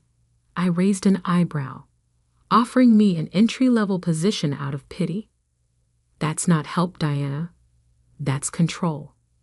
She had the grace to look embarrassed. I never knew, never even suspected, because you never looked. None of you did. You saw what you expected to see, the artistic sister who couldn't cut it in the real world. You never considered that art and business might not be mutually exclusive. Diana was quiet for a long moment, looking out at the city view. What happens now? Now we move forward. Morrison Tech becomes part of Dreamscape, and we build something new together. If you're willing to learn, to adapt, there could be a place for you here. But not as CEO, not anymore. She nodded slowly, understanding dawning in her eyes. You're not just my little sister anymore, are you? I never was just your little sister, I corrected her. You just never saw who I really was. That evening, as I stood addressing our extended family at Le Bernardin, I saw something I'd never seen before in their eyes. Respect. Not pity, not condescension, but genuine respect. To new beginnings, I raised my glass, and to the art of success. Later that night, back in my penthouse, I opened my old sketchbook, the one I'd carried through art school, filled with the early concepts that would become Dreamscape's first projects. On the final page, I'd written a quote that had guided me through all these years. The greatest art lies in hiding your mastery until the perfect moment of revelation. I smiled, closing the book. My masterpiece was finally complete. The day my grandmother died, I inherited two things: her fortune and her wisdom. Sometimes, she had written in her final letter, "People show their truest selves only when they think you have nothing." I was 23 when I received that letter, along with documents detailing my inheritance: $50 million in diversified investments, real estate holdings across 3 continents, and controlling shares in several major corporations. My grandmother, Eleanor Wright, had built an empire from nothing, but she'd done it quietly. The world knew the businesses, but few knew the woman behind them. My parents never understood her. To them, Eleanor was just the frustratingly frugal mother-in-law who refused to fund their lavish lifestyle. They didn't know she was actually one of the wealthiest women in Chicago. That was exactly how she wanted it. Sophia, my mother's voice cut through my thoughts as I sat at our dining room table, still holding the letter. Did that grandmother of yours leave us anything useful, or was it just another collection of her precious books? I looked up at Diana Maxwell, the woman who had spent the last 20 years trying to mold me into her version of the perfect daughter and failing miserably. She stood in our kitchen doorway, immaculately dressed as always, disappointment etched into every line of her face. "Just books," I lied smoothly, tucking the letter away. "And some old photographs." She sighed dramatically. Typical. That woman never understood the importance of maintaining proper social standing. Do you know what the Hendersons would say if they could see our 10-year-old car? I did know. I'd heard about the Hendersons, the Blackwells, and every other family my mother desperately tried to impress for the past 2 decades. Their opinions mattered more to her than oxygen. "I'm sure they're too busy with their own lives to care about our car, Mom." "That's exactly the kind of attitude that worries me," she snapped. "You're just like her. No understanding of how the world really works. Thank God Alexander has more sense." Ah, yes, Alexander, my younger brother, the golden child. Even now, at 20, he had never worked a day in his life. Why should he? Mom and Dad funded his every whim, from his failed startup ventures to his collection of luxury watches. Speaking of Alexander, my mother continued, brightening considerably, "He's just been accepted into Harvard Business School. Your father and I are throwing a celebration dinner tonight. All the right people will be there. Wear something appropriate." Her eyes swept critically over my simple dress and minimal jewelry. I nodded, not mentioning that I'd graduated summa cum laude from Northwestern's business school last year. There had been no party for that. Instead, my parents had spent that weekend at Alexander's amateur golf tournament. Later that evening, I sat in my small apartment above the bookstore where I supposedly worked, reviewing my grandmother's documents. The bookstore job was actually a front. I owned the building and 3 others on the block through one of my grandmother's holding companies. But as far as my family knew, I was just a struggling bookkeeper, living paycheck to paycheck.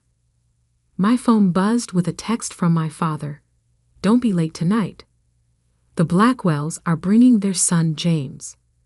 Wear the blue dress your mother bought you." James Blackwell. Of course. They were still trying to orchestrate that match, seeing him as my ticket to proper society. If they only knew that I could buy the Blackwells' company 3 times over.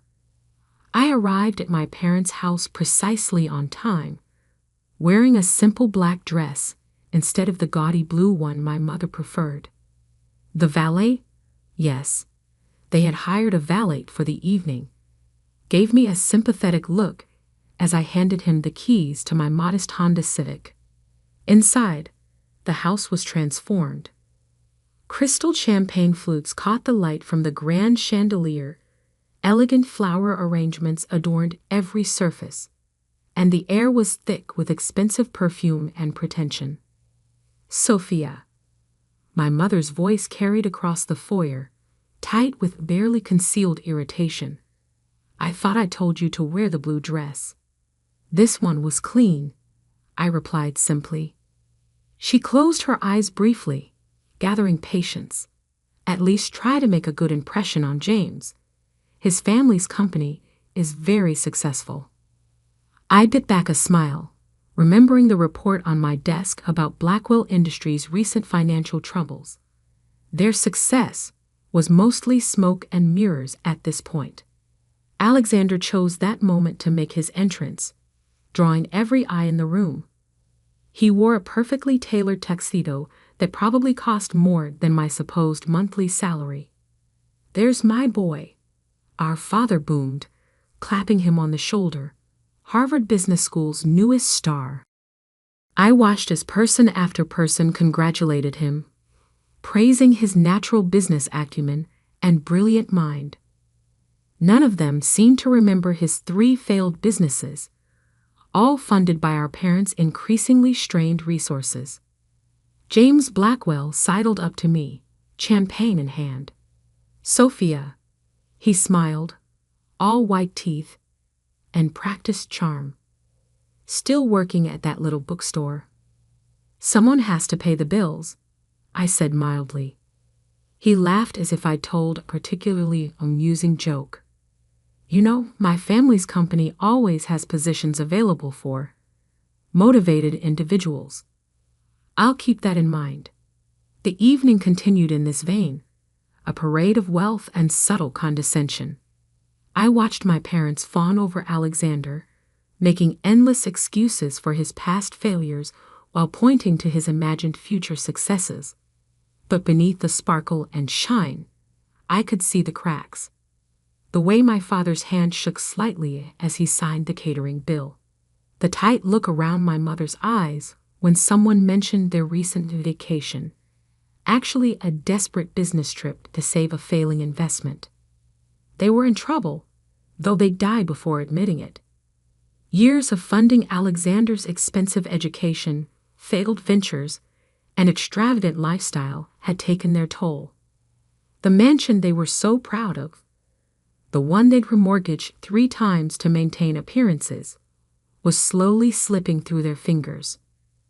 What they didn't know was that I'd been watching, waiting, and quietly buying up their debt through various shell companies. Every desperate loan, every refinanced mortgage, I owned them all.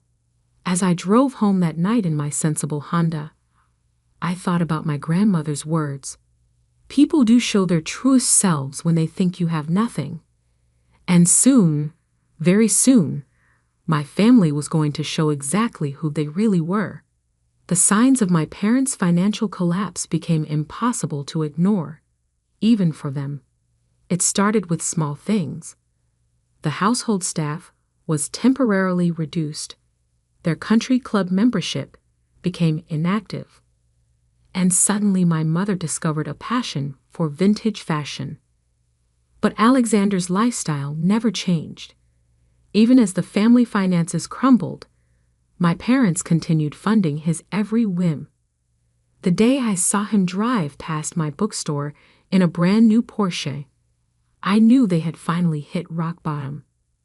I was in my real office, not the cramped bookstore back room where I pretended to work, but my actual office on the 47th floor of downtown Chicago's most prestigious building.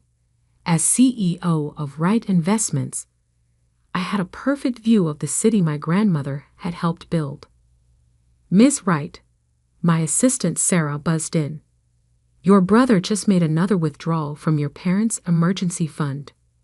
I pulled up the banking records on my screen.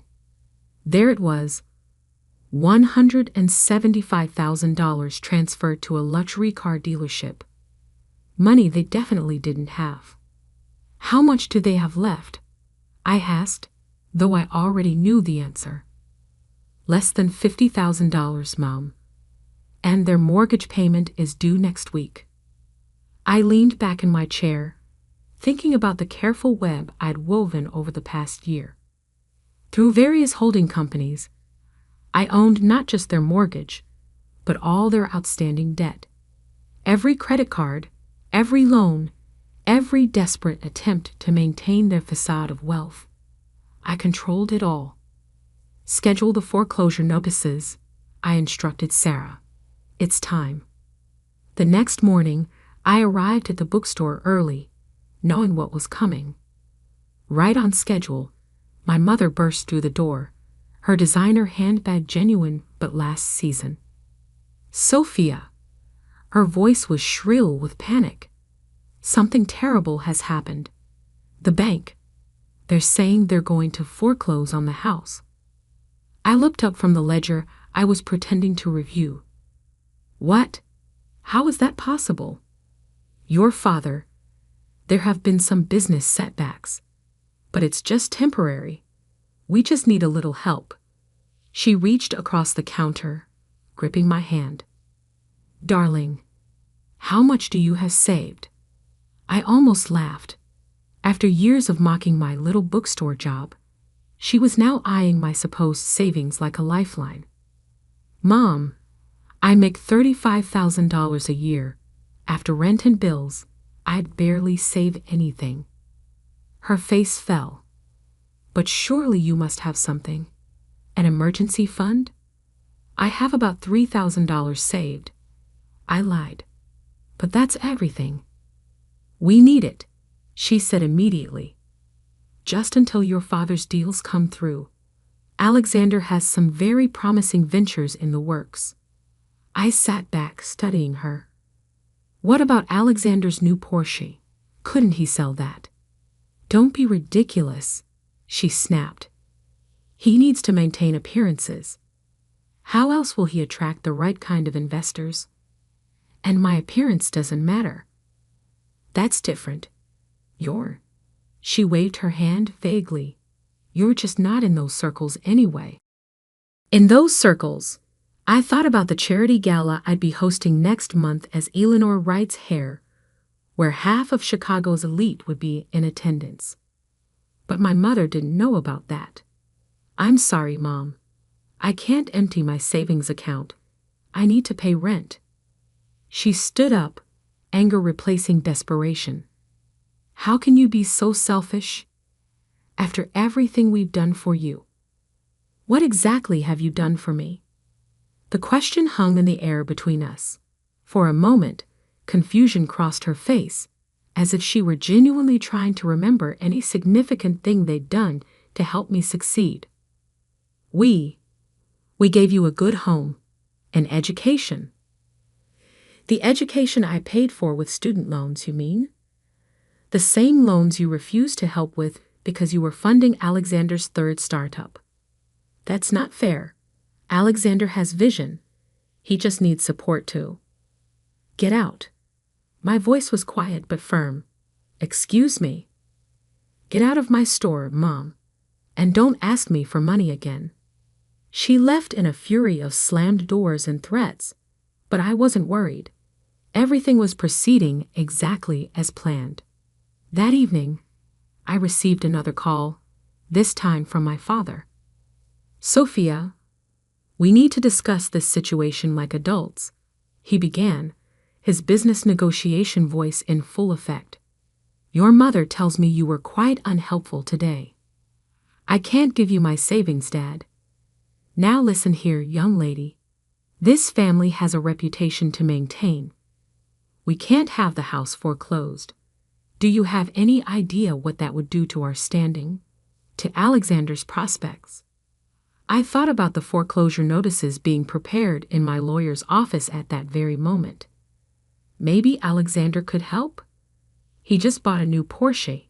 He must have money. That's different. That was an investment in his future. He needs to project success to be successful. And what about my future? He sighed heavily. Sophia, let's be realistic. You work in a bookstore. Your future is, well, it's already set, isn't it? But Alexander has real potential. The words stung, even though I'd heard variations of them my entire life. I'm sorry, Dad. I can't help. Then you're no daughter of mine. The line went dead. I sat in my luxurious office, looking out over the city lights, and smiled. Soon they would learn exactly what kind of daughter I was. The bankruptcy hearing was scheduled for 9:00 a.m. on a crisp October morning. I arrived early, watching from my car as my family pulled up in Alexander's Porsche, apparently the only vehicle they had left. My mother's designer outfit was pristine, but last season. My father's suit looked tired, and even Alexander's usual smirk seemed strained. They hadn't seen me yet, didn't know I was here. As far as they knew, their wayward daughter was still counting pennies at her bookstore. I waited until they entered the courthouse before following. Inside my briefcase were documents that would change everything: proof of ownership, transfer records, and the truth about who really controlled their fate. The bankruptcy courtroom was already filling up. Chicago's elite had come to witness the fall of the Maxwell family. My parents sat in the front row, heads held high despite their circumstances. Alexander slouched beside them, tapping on his phone. "All rise," the bailiff called as Judge Marion Wheeler entered. She was known for her no-nonsense approach to bankruptcy cases, particularly those involving what she called self-inflicted financial wounds. Case number 2847, Maxwell Family Bankruptcy Petition, she announced, reviewing the papers before her. "I see the creditor's representative is present." This was my cue. I stood up from my seat in the back, straightening my channel suit. Not that my family would recognize it as such. They'd never seen me wear anything but off-the-rack clothing. "Yes, Your Honor." Sophia Wright, representing Wright Investments. The reaction was immediate. My mother's perfectly maintained facade cracked as she whirled around. My father's face went pale, and Alexander actually dropped his phone. "Sophia." My mother's voice was barely a whisper. I walked to the front of the courtroom, placing my briefcase on the creditor's table. "Good morning, Mother. Father. Alexander." "What is the meaning of this?" my father demanded, starting to rise before his lawyer pulled him back down. Judge Wheeler banged her gavel. "Mr. Maxwell, you will maintain order in my courtroom. Ms. Wright, please proceed." "Your Honor, Wright Investments holds all outstanding debts of the Maxwell family, including their primary residence mortgage, personal loans, and credit accounts. The total sum is approximately $12.7 million. "That's impossible," Alexander blurted out. "Sophia works in a bookstore." I smiled. "Actually, I own the bookstore, along with the building it's in, and most of the block. I'm the CEO of Wright Investments, formerly known as Eleanor Wright Enterprises." The courtroom erupted in whispers. My grandmother had been a legend in Chicago business circles, though few had known her face. "Order," Judge Wheeler commanded. "Ms. Wright, continue." 3 years ago, I inherited my grandmother's entire estate, valued at approximately $50 million. During that time, I watched as my parents repeatedly refinanced their home to fund my brother's failed ventures and maintain their lifestyle. Through various holding companies, I purchased all their debt. My mother was openly crying now, her carefully applied makeup running. My father sat frozen, perhaps finally understanding the magnitude of their situation. However, I continued, "I'm not here to demand immediate repayment. I have a proposal. I withdrew a document from my briefcase. I'm willing to restructure all outstanding debts under the following conditions. First, Alexander's spending privileges will be completely cut off. He'll need to find actual employment, not another startup opportunity. Alexander jumped up. You can't do this. I'm your brother. Sit down, Mr. Maxwell. Judge Wheeler ordered. Continue, Ms. Wright. Second, my parents will undergo financial counseling and maintain strict budget oversight. Third, they will sell the mansion and move into a more modest home, which I have already purchased for them. This is ridiculous. My father finally found his voice. You're our daughter. You can't treat us this way. I turned to face them fully for the first time. Can't I? For 20 years, you treated me like I was nothing. You mocked my job, dismissed my achievements, and poured every resource into Alexander, while leaving me to fend for myself. When you needed help, you demanded my savings, all $3,000 you thought I had, without a second thought. We gave you everything, my mother protested. No, Mother. You gave Alexander everything. I'd built this myself. Or rather, Grandmother helped me build it. She taught me that true character shows when people think you have nothing, and you've shown yours very clearly. Judge Wheeler reviewed the proposed agreement. The terms seemed fair, considerably more generous than standard bankruptcy proceedings. Do the Maxwells wish to accept? My father's lawyer whispered urgently in his ear. They really had no choice. It was this or lose everything. We accept, my father ground out. Excellent, I said, retrieving more documents. Here are the keys to your new house. It's a lovely 3-bedroom in Lincoln Park. The moving company will arrive tomorrow. Oh, and Alexander? I turned to my brother. The dealership has been instructed to repossess the Porsche. I've arranged for a used Toyota to be delivered instead. The next hour was a blur of signatures and legal proceedings. My parents barely looked at me, their shame and anger palpable. Alexander stormed out as soon as he could, probably to move money I'd already frozen. As I left the courthouse, I heard quick footsteps behind me. Why? My mother's voice was small. Why did you let us fall so far before revealing the truth? I turned to face her, because you needed to learn. Money isn't what makes a person valuable, Mother. Neither are appearances or social standing. I wanted you to understand what it feels like to be judged for your bank account rather than your character. And now, will you ever forgive us? That depends on you. The house I bought you is nice. Not luxurious, but comfortable. Your new budget is reasonable. Not extravagant, but adequate.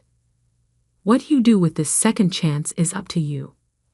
I walked to my car, not the Honda Civic they were familiar with, but a sleek Mercedes I'd kept hidden until now. Oh, and Mother, I called back. That blue dress you wanted me to wear to Alexander's party. I bought the company that makes it last year. They've discontinued that particular style. It was hideous. The look on her face was worth every second of the past 3 years. 3 months later, I sat in my office reviewing reports. My parents had actually stuck to their budget, attending financial counseling without complaint. Alexander had finally taken a real job, entry level, of course, and was learning what actual work felt like. On my desk sat a new photo frame containing an old picture of my grandmother and me in front of her favorite bookstore, the same one I now owned. Her words from that final letter still rang true. Sometimes people show their truest selves only when they think you have nothing. But she had taught me something else too. Sometimes the greatest power lies not in wealth itself, but in choosing when to reveal it. A delivery app? Tom's laughter echoed through our parents' living room. That's your big idea, Ethan? Another delivery app. I sat at the dining table, my business plan spread out in front of me, watching my older brother's face redden with mocking laughter. Our sister Lisa joined in from her spot on the couch, not even bothering to look up from her phone. Because the world definitely needs another way to get takeout, she smirked. Really revolutionary stuff, little brother. It's not just for takeout, I tried to explain, pointing to my carefully prepared slides. Swift Serve is going to revolutionize how local businesses handle deliveries. Restaurants, yes, but also grocery stores, pharmacies, retail shops. Oh, please, Tom cut me off. Like Uber Eats and DoorDash don't already do all that? Face it, Ethan, you're 3 years too late to this party. I gritted my teeth. At 25, I was the youngest of the 3 Hamilton siblings, and according to them, the least successful. Tom, 32, was a regional sales director at a Fortune 500 company. Lisa, 28, had just made junior partner at her consulting firm. And me, I just quit my stable job as a software developer to pursue my dream. Those apps focus on big chains and franchises. I continued, trying to keep my voice steady. Swift Serve will partner with local businesses, help them compete with the giants. We'll offer better rates, more flexibility, real-time inventory management. Management? Lisa finally looked up from her phone. You've never managed anything in your life. You barely managed to keep your last job for 2 years. I quit that job, I corrected her, to focus on this. Right. Tom nodded with exaggerated sympathy. You quit your perfectly good programming job to build an app that already exists. Real smart move there, genius. Our parents chose that moment to walk in, carrying coffee and dessert. One look at the scene, my presentations, Tom's condescending smile, Lisa's eye rolls, and Mom's face fell. Oh, Ethan, she sighed. Are you still on about this app idea? Helen, Dad touched her arm gently. Let's hear him out. But I could see the worry in his eyes. The same look he'd given me when I told him I was leaving my job. I've already secured initial funding, I said quickly. Angel investors who believe in the concept. We're starting beta testing next month in. How much of your savings have you burned through? Tom interrupted. Because when this fails, and it will fail, you'll need something to fall back on. I didn't tell them that I'd already invested my entire savings, sold my car, and moved into a tiny studio apartment to fund the initial development. They didn't need to know that I'd been living on ramen and working 20-hour days for the past 6 months. I know what I'm doing, I said instead. Lisa laughed again, that sharp, dismissive laugh I'd grown to hate. Like you knew what you were doing with that social media platform you tried to build in college. How'd that work out? That was different. I've learned. Or that cryptocurrency trading bot last year. Tom joined in. The one that was going to make us all rich? This isn't like those times. I insisted, my voice rising. Swift Serve is different. The market research, the business plan, the technology, it's all solid. We're solving real problems for real businesses. Honey, Mom sat down beside me, using her gentlest voice, the one that somehow hurt worst of all. Maybe it's time to be practical. Tom's company is always hiring in IT. He could put in a word. I don't need a job at Tom's company. I stood up, gathering my presentations. I'm building something here. Something big. Something big, Tom scoffed. Little brother, you're building a pipe dream. The delivery market is saturated. The big players have it locked down. You're going to lose everything chasing this fantasy." I looked around at their faces. The pity, the condescension, the absolute certainty that I was making a huge mistake. None of them had even bothered to read my business plan or look at the market analysis I'd spent months preparing. "You're wrong," I said quietly. "All of you. And one day you'll see just how wrong you were." I walked out of that house with their laughter following me. But I didn't slow down. In my beaten-up Honda Civic, the only thing I hadn't sold to fund SwiftServe, I had my laptop, 3 monitors, and enough determination to prove them all wrong. That night, in my tiny studio apartment, I worked until sunrise. The beta version of SwiftServe was almost ready. What my family didn't know, what none of them had bothered to ask about, was that we already had partnerships lined up with 50 local businesses in our test market. My phone buzzed. A message from Marcus Chen, our lead developer. "Backend updates complete. Ready for final testing." I smiled, thinking about my siblings' mockery. They thought SwiftServe was just another delivery app. They couldn't see what we were really building: a complete local commerce ecosystem that would change how small businesses competed in the digital age.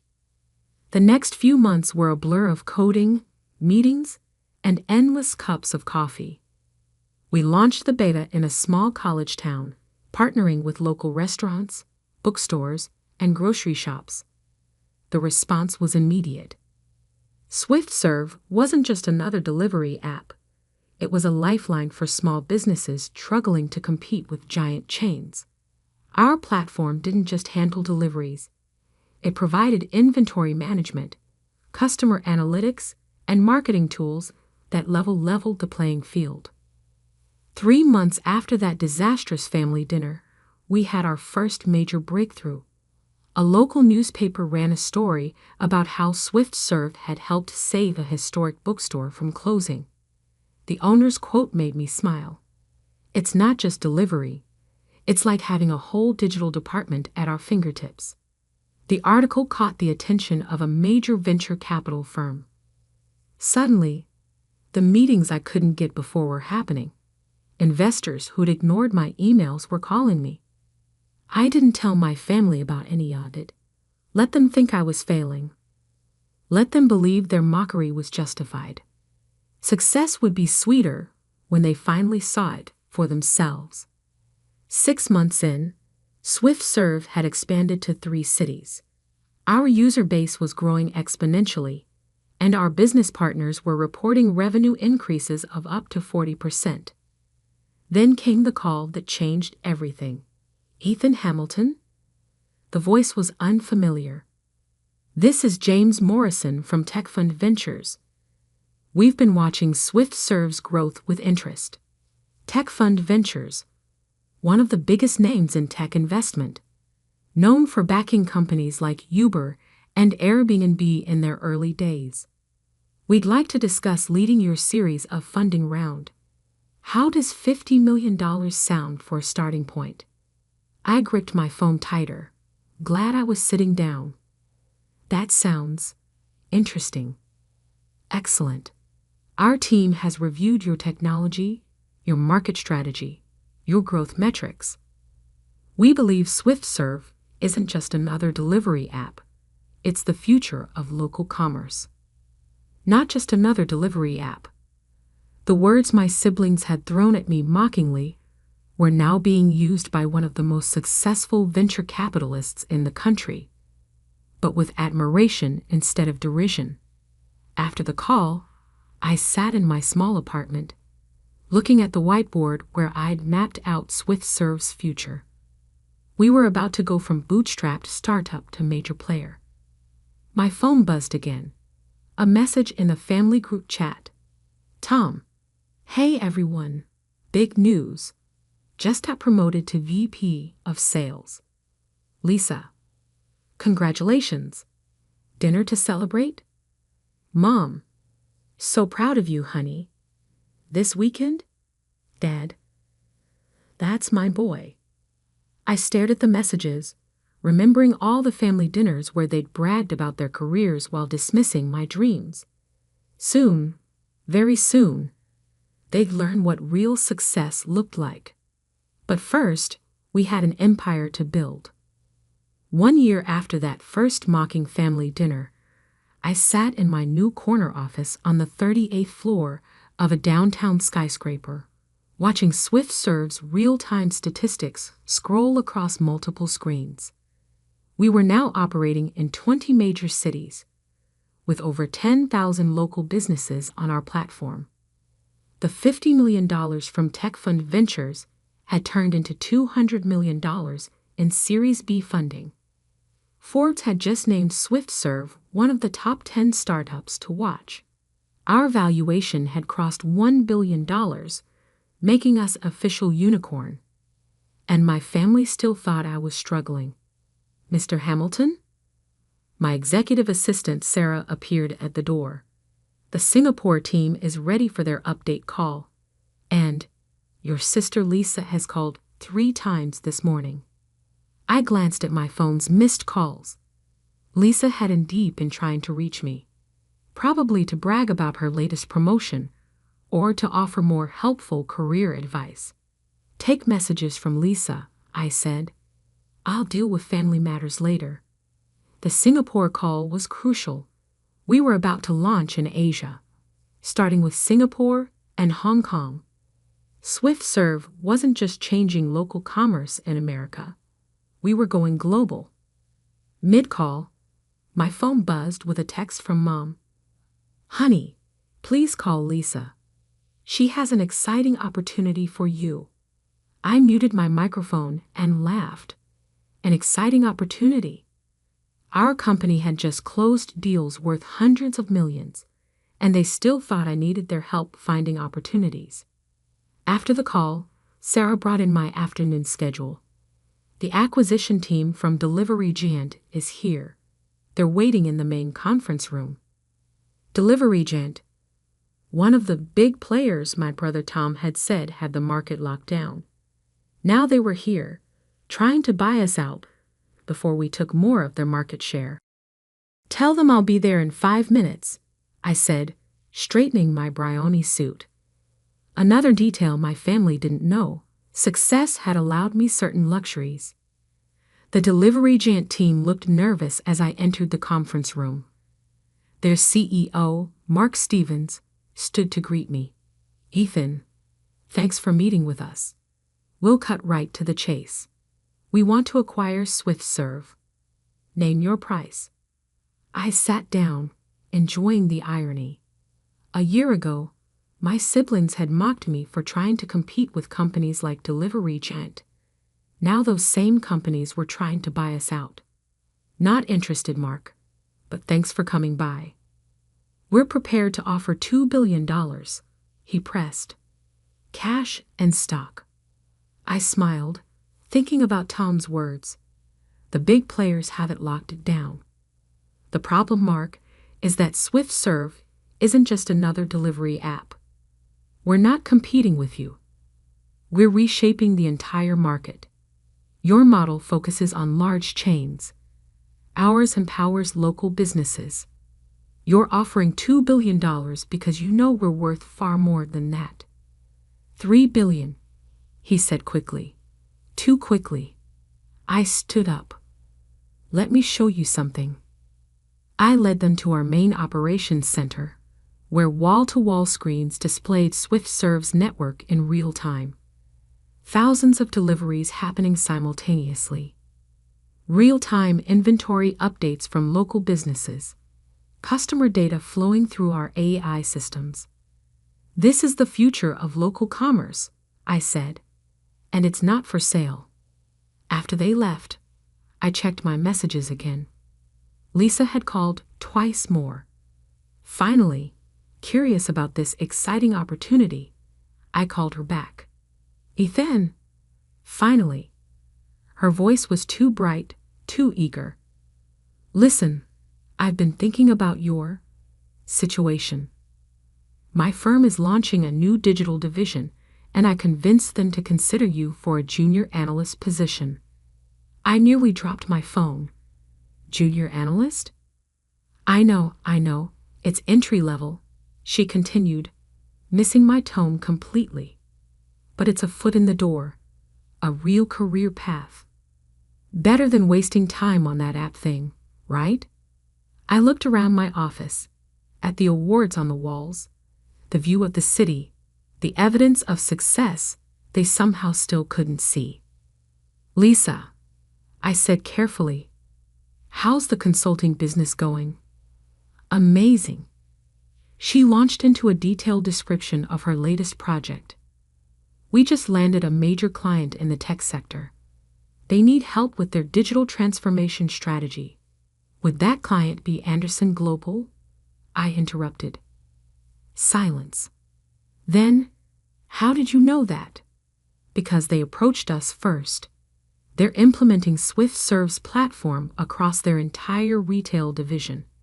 The contract is worth $50 million. More silence. That app thing you think I'm wasting time on. We're now in 20 cities, Lisa. We have over 1,000 employees. Our last funding round valued us at $3.5 billion. That can't be right, she stammered. We would have heard. Would you? When's the last time any of you actually asked about my work? Asked to see what I was building? Before she could respond, Sarah appeared at my door. Mr. Hamilton? The board meeting is starting.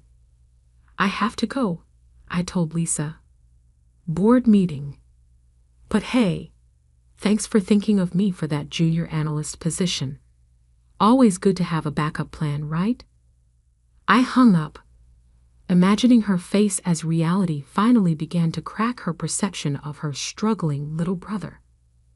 The board meeting was another triumph.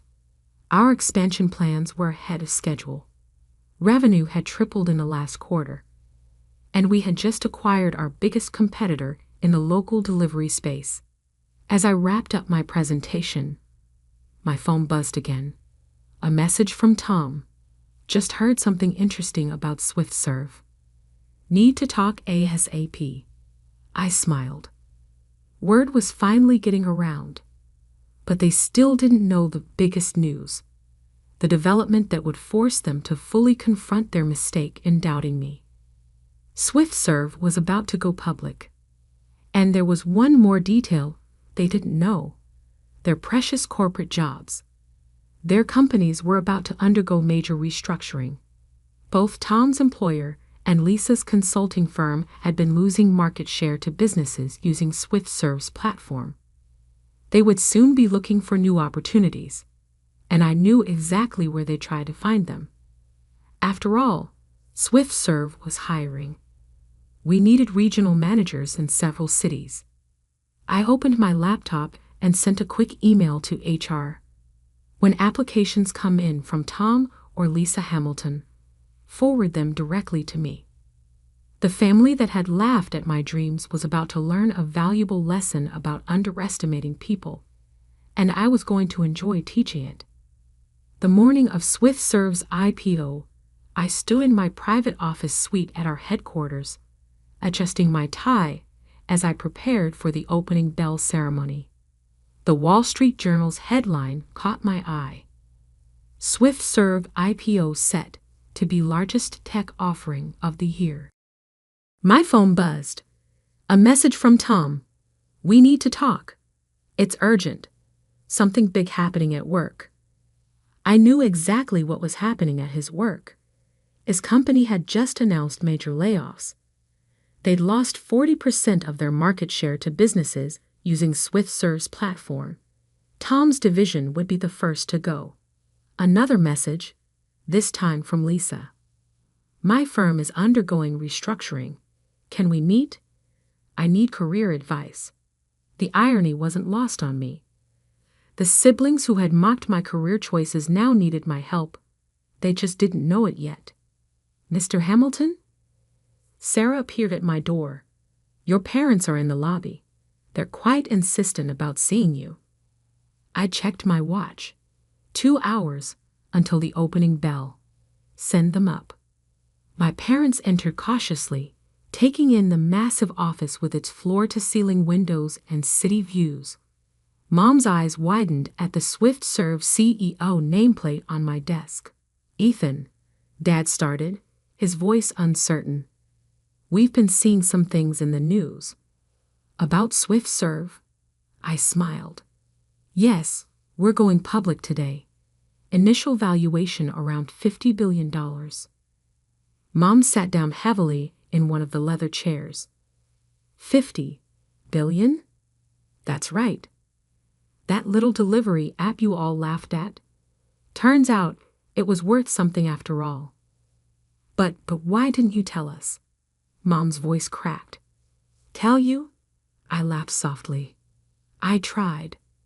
Remember that family dinner a year ago? When I laid out my entire business plan, Tom called it a pipe dream. Lisa mocked me for wasting my time. And you? I looked at Dad. You wanted me to get a real job instead. Before they could respond, Sarah buzzed in. Mr. Hamilton? Your brother and sister are here too. They seem agitated. Perfect timing. Send them in. Tom and Lisa burst into the office, both looking disheveled, a far cry from their usual polished corporate appearances. Ethan. Tom's face was red. Did you know about this? Did you know our company was losing business to Swift Serve? And my firm. Lisa added. We just lost our biggest clients because they're all switching to Swift Serve's platform. I leaned back in my chair, enjoying the moment. You mean the app that was too late to the party? The one that was competing in a locked-down market? Understanding slowly dawned on their faces. You're behind all this, Tom stammered. Swift Serve isn't just a delivery app, I said, standing up. It's a complete digital transformation platform. We're changing how local businesses compete in the digital age. Those big clients you lost, they didn't just switch to our platform, they're thriving on it. Growing, expanding, while traditional businesses, like your employers, are falling behind. But you never said. Lisa's voice trailed off. Said what? That I was succeeding. That my pipe dream was revolutionizing entire industries. You never asked. You were too busy mocking my choices, too convinced of your own success to see what I was building. I walked to the window, looking out at the city where Swift Serve had started. And now, in about an hour, we're going public. Want to know something interesting?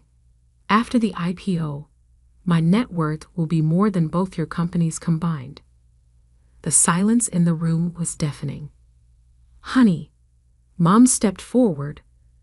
We're so proud. No, I cut her off. You don't get to be proud now. You get to watch. Watch as that app you dismissed changes the world. Watch as your perfect corporate children come looking for jobs at my company. Tom and Lisa exchanged glances. Actually, Tom cleared his throat. That's partly why we're here. With the layoffs coming, you want jobs at Swift Serve. I finished for him. Funny how things work out, isn't it? We do have some openings. Regional manager positions. Entry level, of course. Entry level? Lisa protested.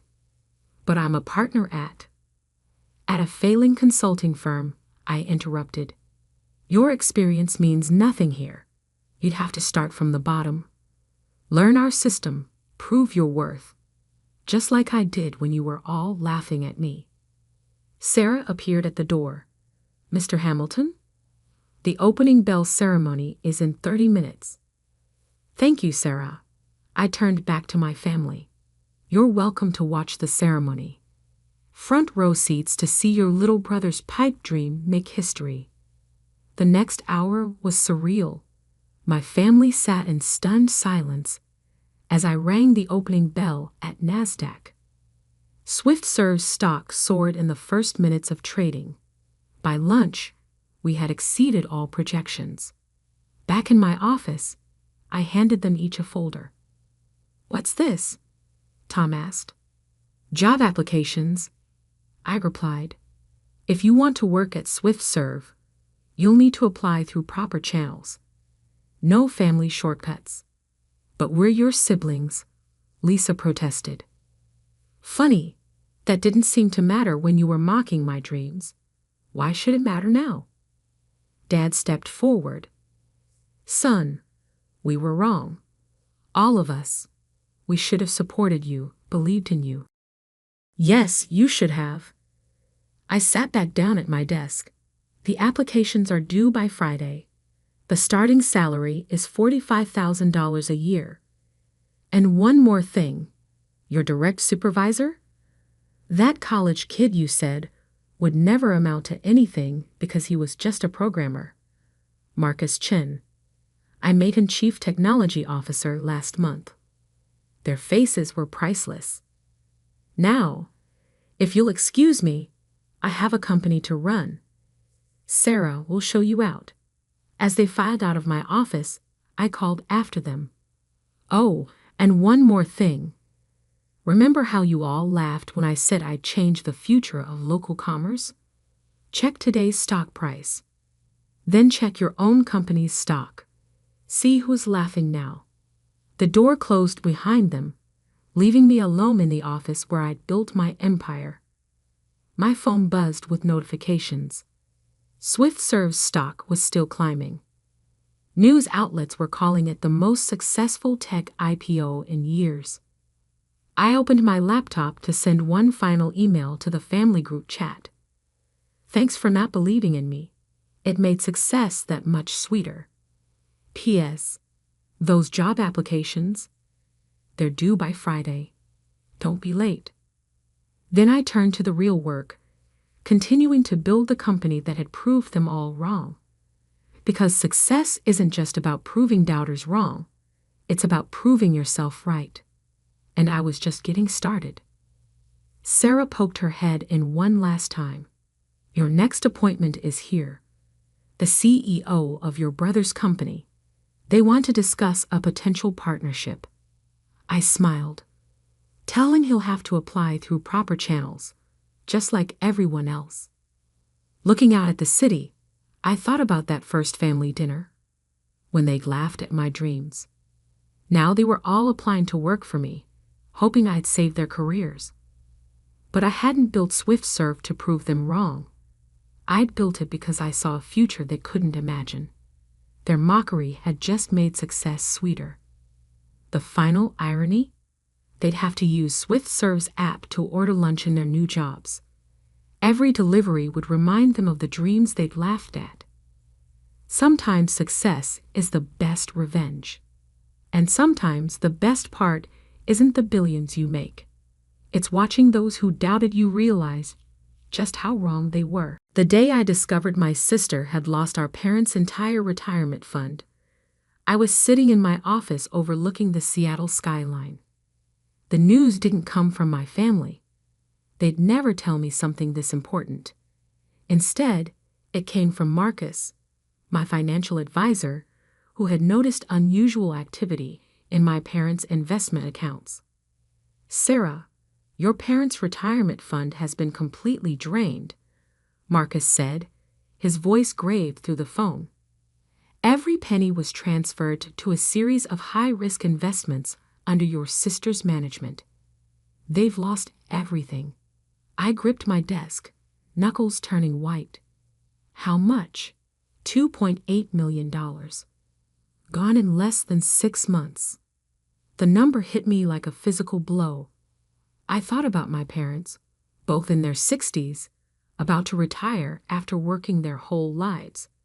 And Madison, my perfect older sister, the financial genius they trusted with everything. "Send me the details," I said, ending the call. I stared at the Seattle rain pattering against my office window, remembering how different things had been just 15 years ago. Back then, I was the family disappointment, the daughter who chose to study engineering instead of finance, who turned down a position at my father's firm to start my own tech company. Engineering is for people who can't handle real business, Madison had said at one family dinner, earning approving laughs from our parents. While you're playing with computers, I'll be managing million-dollar portfolios. She'd kept her word about the million-dollar portfolios. She just hadn't mentioned they'd be our parents' life savings. My phone buzzed. Marcus had sent the financial records. With each page I scrolled through, my heart sank further. Madison had convinced our parents to give her complete control of their retirement fund, promising returns that would double their money. Instead, she dumped everything into a cryptocurrency scheme that had collapsed spectacularly. I pulled up my own company's financials, Advanced Dynamics. The tech firm I'd built from scratch was now worth over $300 million. I could easily help my parents if they'd let me. I dialed my mother's number, something I rarely did anymore. She answered on the fourth ring, her voice tight with forced cheerfulness. "Sarah? This is unexpected. Mom, I know about the retirement fund." Silence stretched between us, heavy with unspoken words. "That's none of your business," she finally said. "Madison is handling it." I bit back a bitter laugh. Handling it? She lost everything. She made some unfortunate investments, but she's working on fixing it. Besides, how do you even know about this? Because unlike Madison, I actually pay attention to financial markets. Mom, let me help. I can. We don't need your help, she cut me off sharply. Madison has a plan. She's always been good with money, unlike. She didn't finish the sentence. She didn't need to. Unlike you hung in the air between us. Mom? I have to go. Please don't mention this to anyone. Madison says she can recover the funds if we just give her time. The line went dead. I sat back in my chair, remembering all the times they'd chosen Madison over me. When I got accepted to MIT with a full scholarship, they skipped my acceptance ceremony to attend Madison's small banking award dinner. When I launched my company, they dismissed it as a cute little startup. Meanwhile, they'd bragged about Madison's every promotion, every bonus, every minor achievement. Now she had lost their entire future, and they still trusted her more than me. My office door opened and Lisa, my executive assistant, walked in with concern etched on her face. "Everything okay?" I heard raised voices. I shook my head. My sister lost my parents' retirement fund. All of it. Lisa winced. She'd been with me since the early days of Advanced Dynamics and knew my family history well. Let me guess, they still think she can fix it? Of course they do. She's Madison. She can do no wrong. Lisa sat down across from me. "What are you going to do?" I turned to my computer, pulling up property records. My parents' house, my childhood home, was mortgage-free and worth about $1.2 million. If they sold it, they could at least have something for retirement. "They'll never sell," Lisa said, reading my thoughts. "That house is your father's pride and joy. They might not have a choice." I opened another window, accessing my parents' property tax records. They haven't paid property taxes in 3 months. They're going to lose the house anyway. I made some quick calculations. With their depleted savings and my father's reduced income, he'd recently stepped back to part-time work in preparation for retirement. They couldn't afford the mounting tax bills. The house would go to auction within months. "I'm buying it," I said suddenly, anonymously, through one of our shell companies. "They'll never know it's me." Lisa raised an eyebrow. And then what? Then I'll let them stay there. Pay the taxes, maintain the property. They can live out their retirement in peace, while Madison takes the credit for saving them again. I smiled, but there was no humor in it. Probably, but at least they'll be okay. As I started making arrangements, my phone lit up with a text from Madison. Stay out of this, little sister. I know you've been asking questions. This is family business, and you're barely family anymore. I stared at the message, feeling that familiar ache of exclusion. Then I straightened my shoulders and began typing emails to my lawyers. Madison might be the golden child, but I had something better than their approval.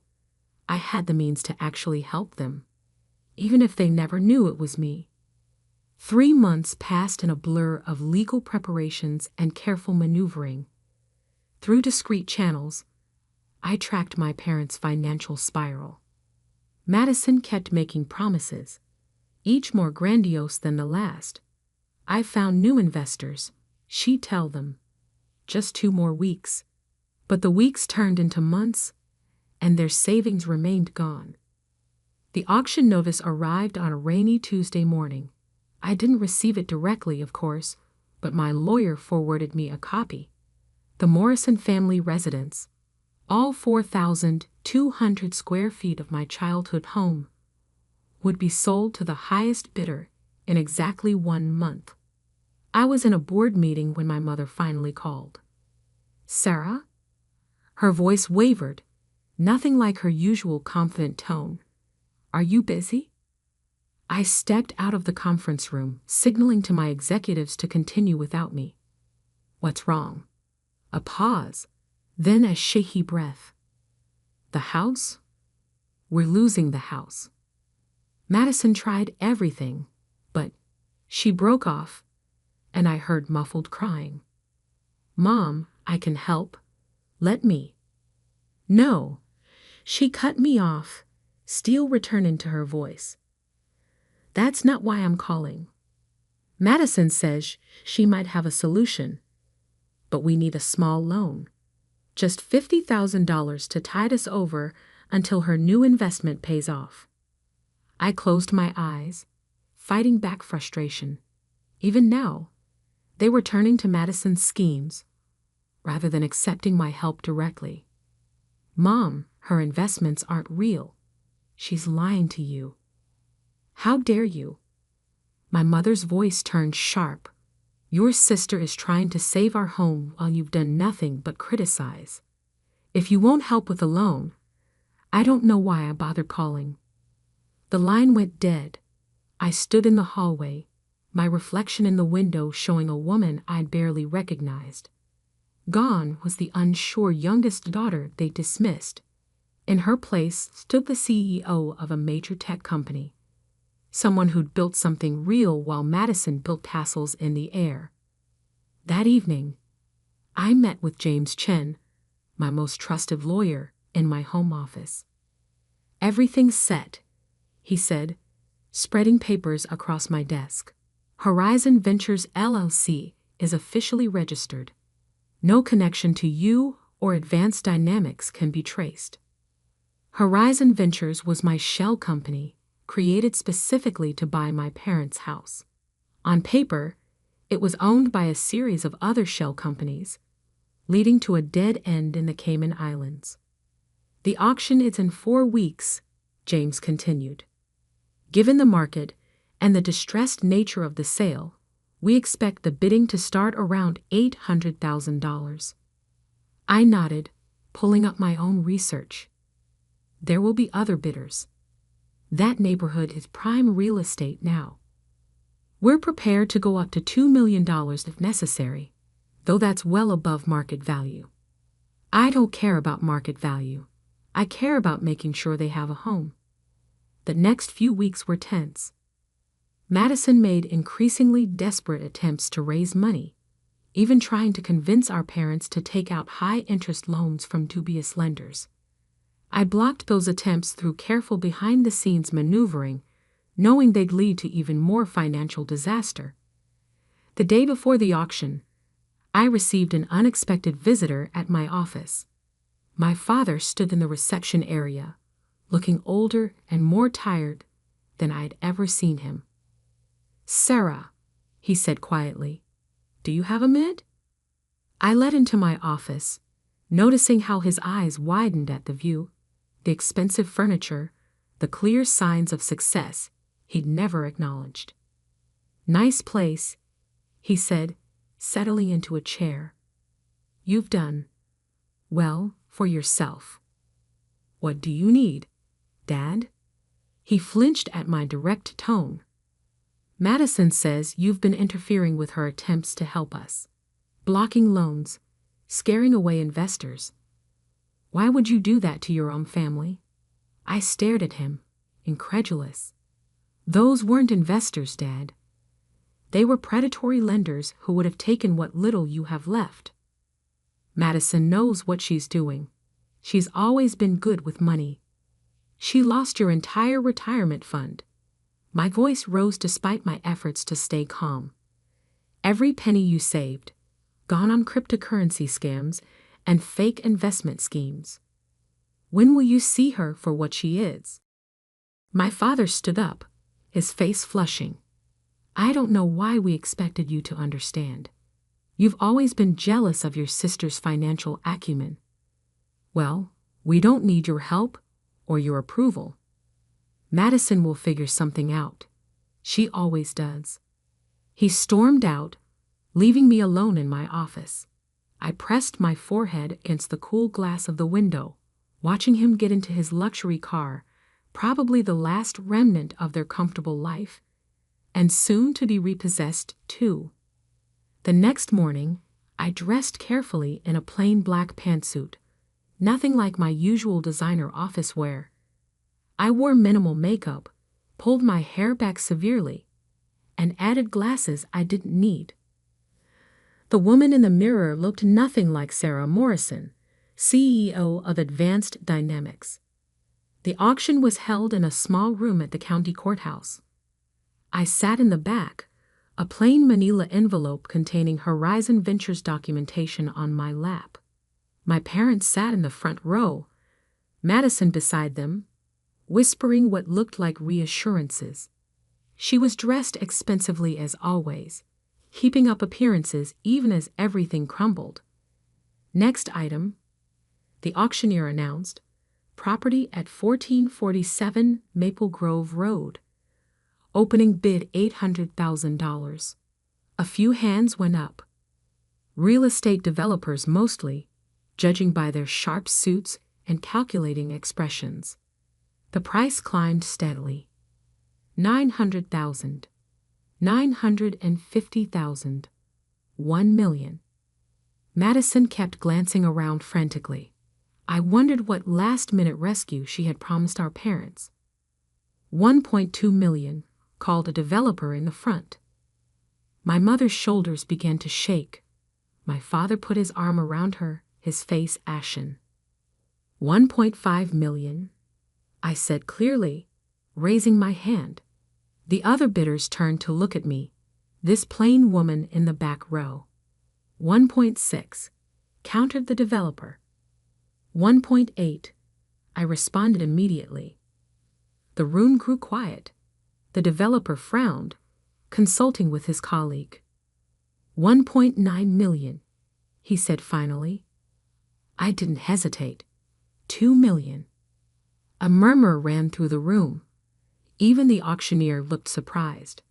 This was well over market value. 2 million going once, going twice. Madison suddenly jumped up. Wait, I have investors on the phone right now. They just need 10 more minutes. Sold. The auctioneer's gavel came down firmly, to Horizon Ventures LLC. I watched my family's faces as I walked to the front to complete the paperwork. None of them gave me a second glance. I was just another faceless buyer taking their home. Madison was still arguing with the auctioneer, waving her phone around uselessly. As I signed the final documents, I heard my mother's quiet sobs. Soon they would receive notice from Horizon Ventures, offering them a lifetime lease at a nominal rate. They would never know their mysterious benefactor was the daughter they dismissed for so long. Or so I thought. I should have known Madison wouldn't let it end there. My sister had always been relentless when her pride was at stake, and losing our parents' house had wounded that pride deeply. A week after the auction, as I sat in my office reviewing quarterly reports, Lisa rushed in without knocking. "Your sister is here," she said, breathless. "With your parents." And, before she could finish, Madison burst through the door, our parents trailing behind her. In her hand, she clutched a stack of papers. "I knew it," she snarled, throwing the papers onto my desk. "Horizon Ventures. Did you think I wouldn't figure it out?" I remained seated, keeping my expression neutral. "Hello, Madison. Mom, Dad. This is unexpected." My mother stepped forward, her eyes darting around my office. "Sarah, what is your sister talking about?" Madison laughed sharply. "Our little sister here is the mysterious buyer. She bought our family home just to humiliate us." I finally stood, straightening papers on my desk with deliberate calm. "And how exactly did you come to that conclusion?" "I traced the ownership," Madison said triumphantly. "Through all your shell companies. It took time, but I found the connection to Advanced Dynamics." I raised an eyebrow. "Did you? Show me." Her confidence wavered slightly. The ownership trail I'd created was bulletproof. She couldn't have traced it. She was bluffing, hoping I'd reveal something. "It doesn't matter how I know," she backpedaled. "What matters is you're trying to make us homeless." Actually, I picked up the stack of papers she'd thrown. "According to this lease agreement from Horizon Ventures, you're being offered a lifetime residence at $100 per month. Hardly homeless." My father stepped forward, his face red. "So you admit you bought our house?" I met his gaze steadily. "Would it matter if I did? You've already decided I'm the villain here." "Because you are," Madison shouted. "I was handling things. I had investors lined up." "You've had nothing." I cut her off, my voice sharp. "No investors, no plans. Nothing but more lies to cover up what you did. You lost their retirement fund, Madison. Every penny they saved." My mother gasped. "Sarah, how dare you speak to your sister that way? She's been working tirelessly." "Has she?"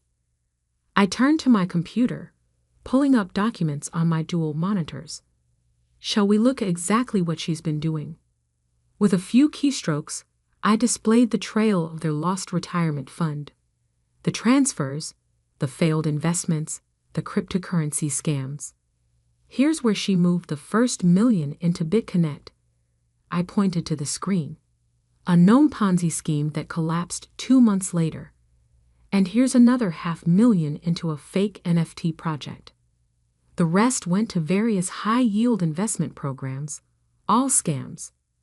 My parents stared at the screens, their faces draining of color.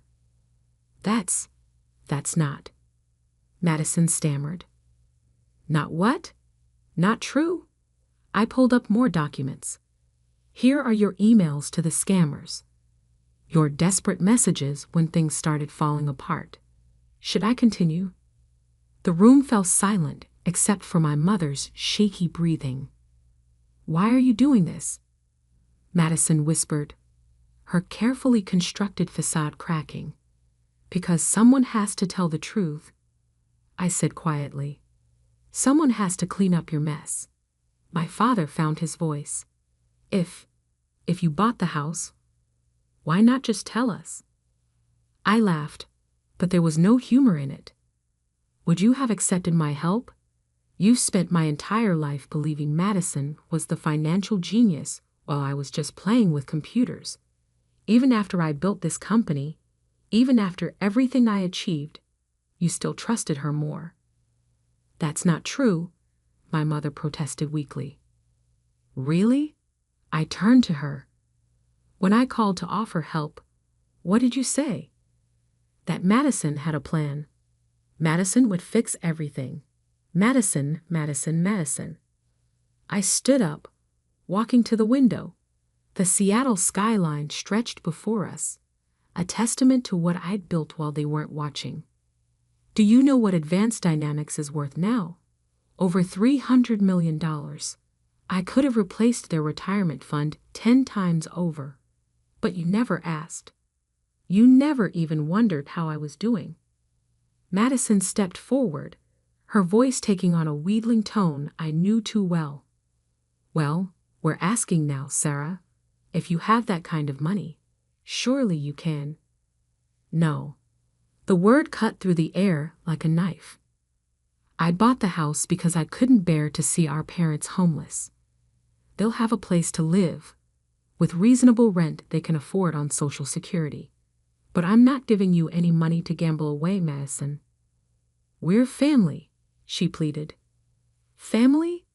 I turned back to face them. "Family trusts each other. Family believes in each other. When was the last time any of you believed in me?" Silence answered my question. "The lease agreement is fair," I continued. "The house will be maintained, taxes paid, utilities covered. But there are conditions." I pulled out a document from my desk. "Madison cannot live there. She cannot manage any aspect of our parents' finances. And if she attempts any more investment schemes, the lease will be terminated immediately." "You can't do this," Madison protested. "I can, and I am." I handed the document to my father. "Those are the terms. Take them or leave them." My father read through the papers, his hands trembling slightly. My mother peered over his shoulder, her face a mask of conflicting emotions. "I've also arranged for a financial advisor," I added, "a legitimate one, who will help you budget your Social Security and pension income. You'll be able to live comfortably, if modestly." Madison made one last attempt. "Mom, Dad, you can't seriously be considering this. She's trying to control you." My mother looked at her, really looked at her, perhaps for the first time. "No, Madison, you did that. We let you do that." She turned to me, tears in her eyes. "Sarah, we don't," I said softly. "I don't want apologies. I just want you to be okay." My father signed the lease with a shaking hand. Madison stormed out, her heels clicking angrily on the hardwood floor. As my parents prepared to leave, my father paused at the door. "Your company, $300 million? I nodded. "And all this time, we never—" "No," I said, "you never did." After they left, I sat in my office for a long time, watching the sun set over Seattle. Lisa brought me a coffee and sat quietly beside me. "Are you okay?" she finally asked. I thought about the years of dismissal, of being the family disappointment. I thought about Madison's schemes, and my parents' blind faith in her. I thought about the moment they finally saw the truth. "You know what's funny?" I said, sipping my coffee. "All I ever wanted was for them to believe in me. Now they do, but it doesn't matter anymore. I stopped needing their approval somewhere along the way." Lisa smiled. "That's called growing up." Maybe. I turned back to my computer, pulling up project reports. Or maybe it's just learning to believe in yourself when no one else will. Months passed. My parents adjusted to their new life, living modestly but securely in their home. Madison moved to Los Angeles, chasing new schemes that no longer threatened our parents' future. And me. I continued building my company, expanding into new markets, achieving things that would have once desperately craved their recognition for. But I no longer needed their approval. I had something better. I had proven myself right. The family disappointment had become the family savior, even if they'd never see it quite that way. Sometimes, success is its own revenge.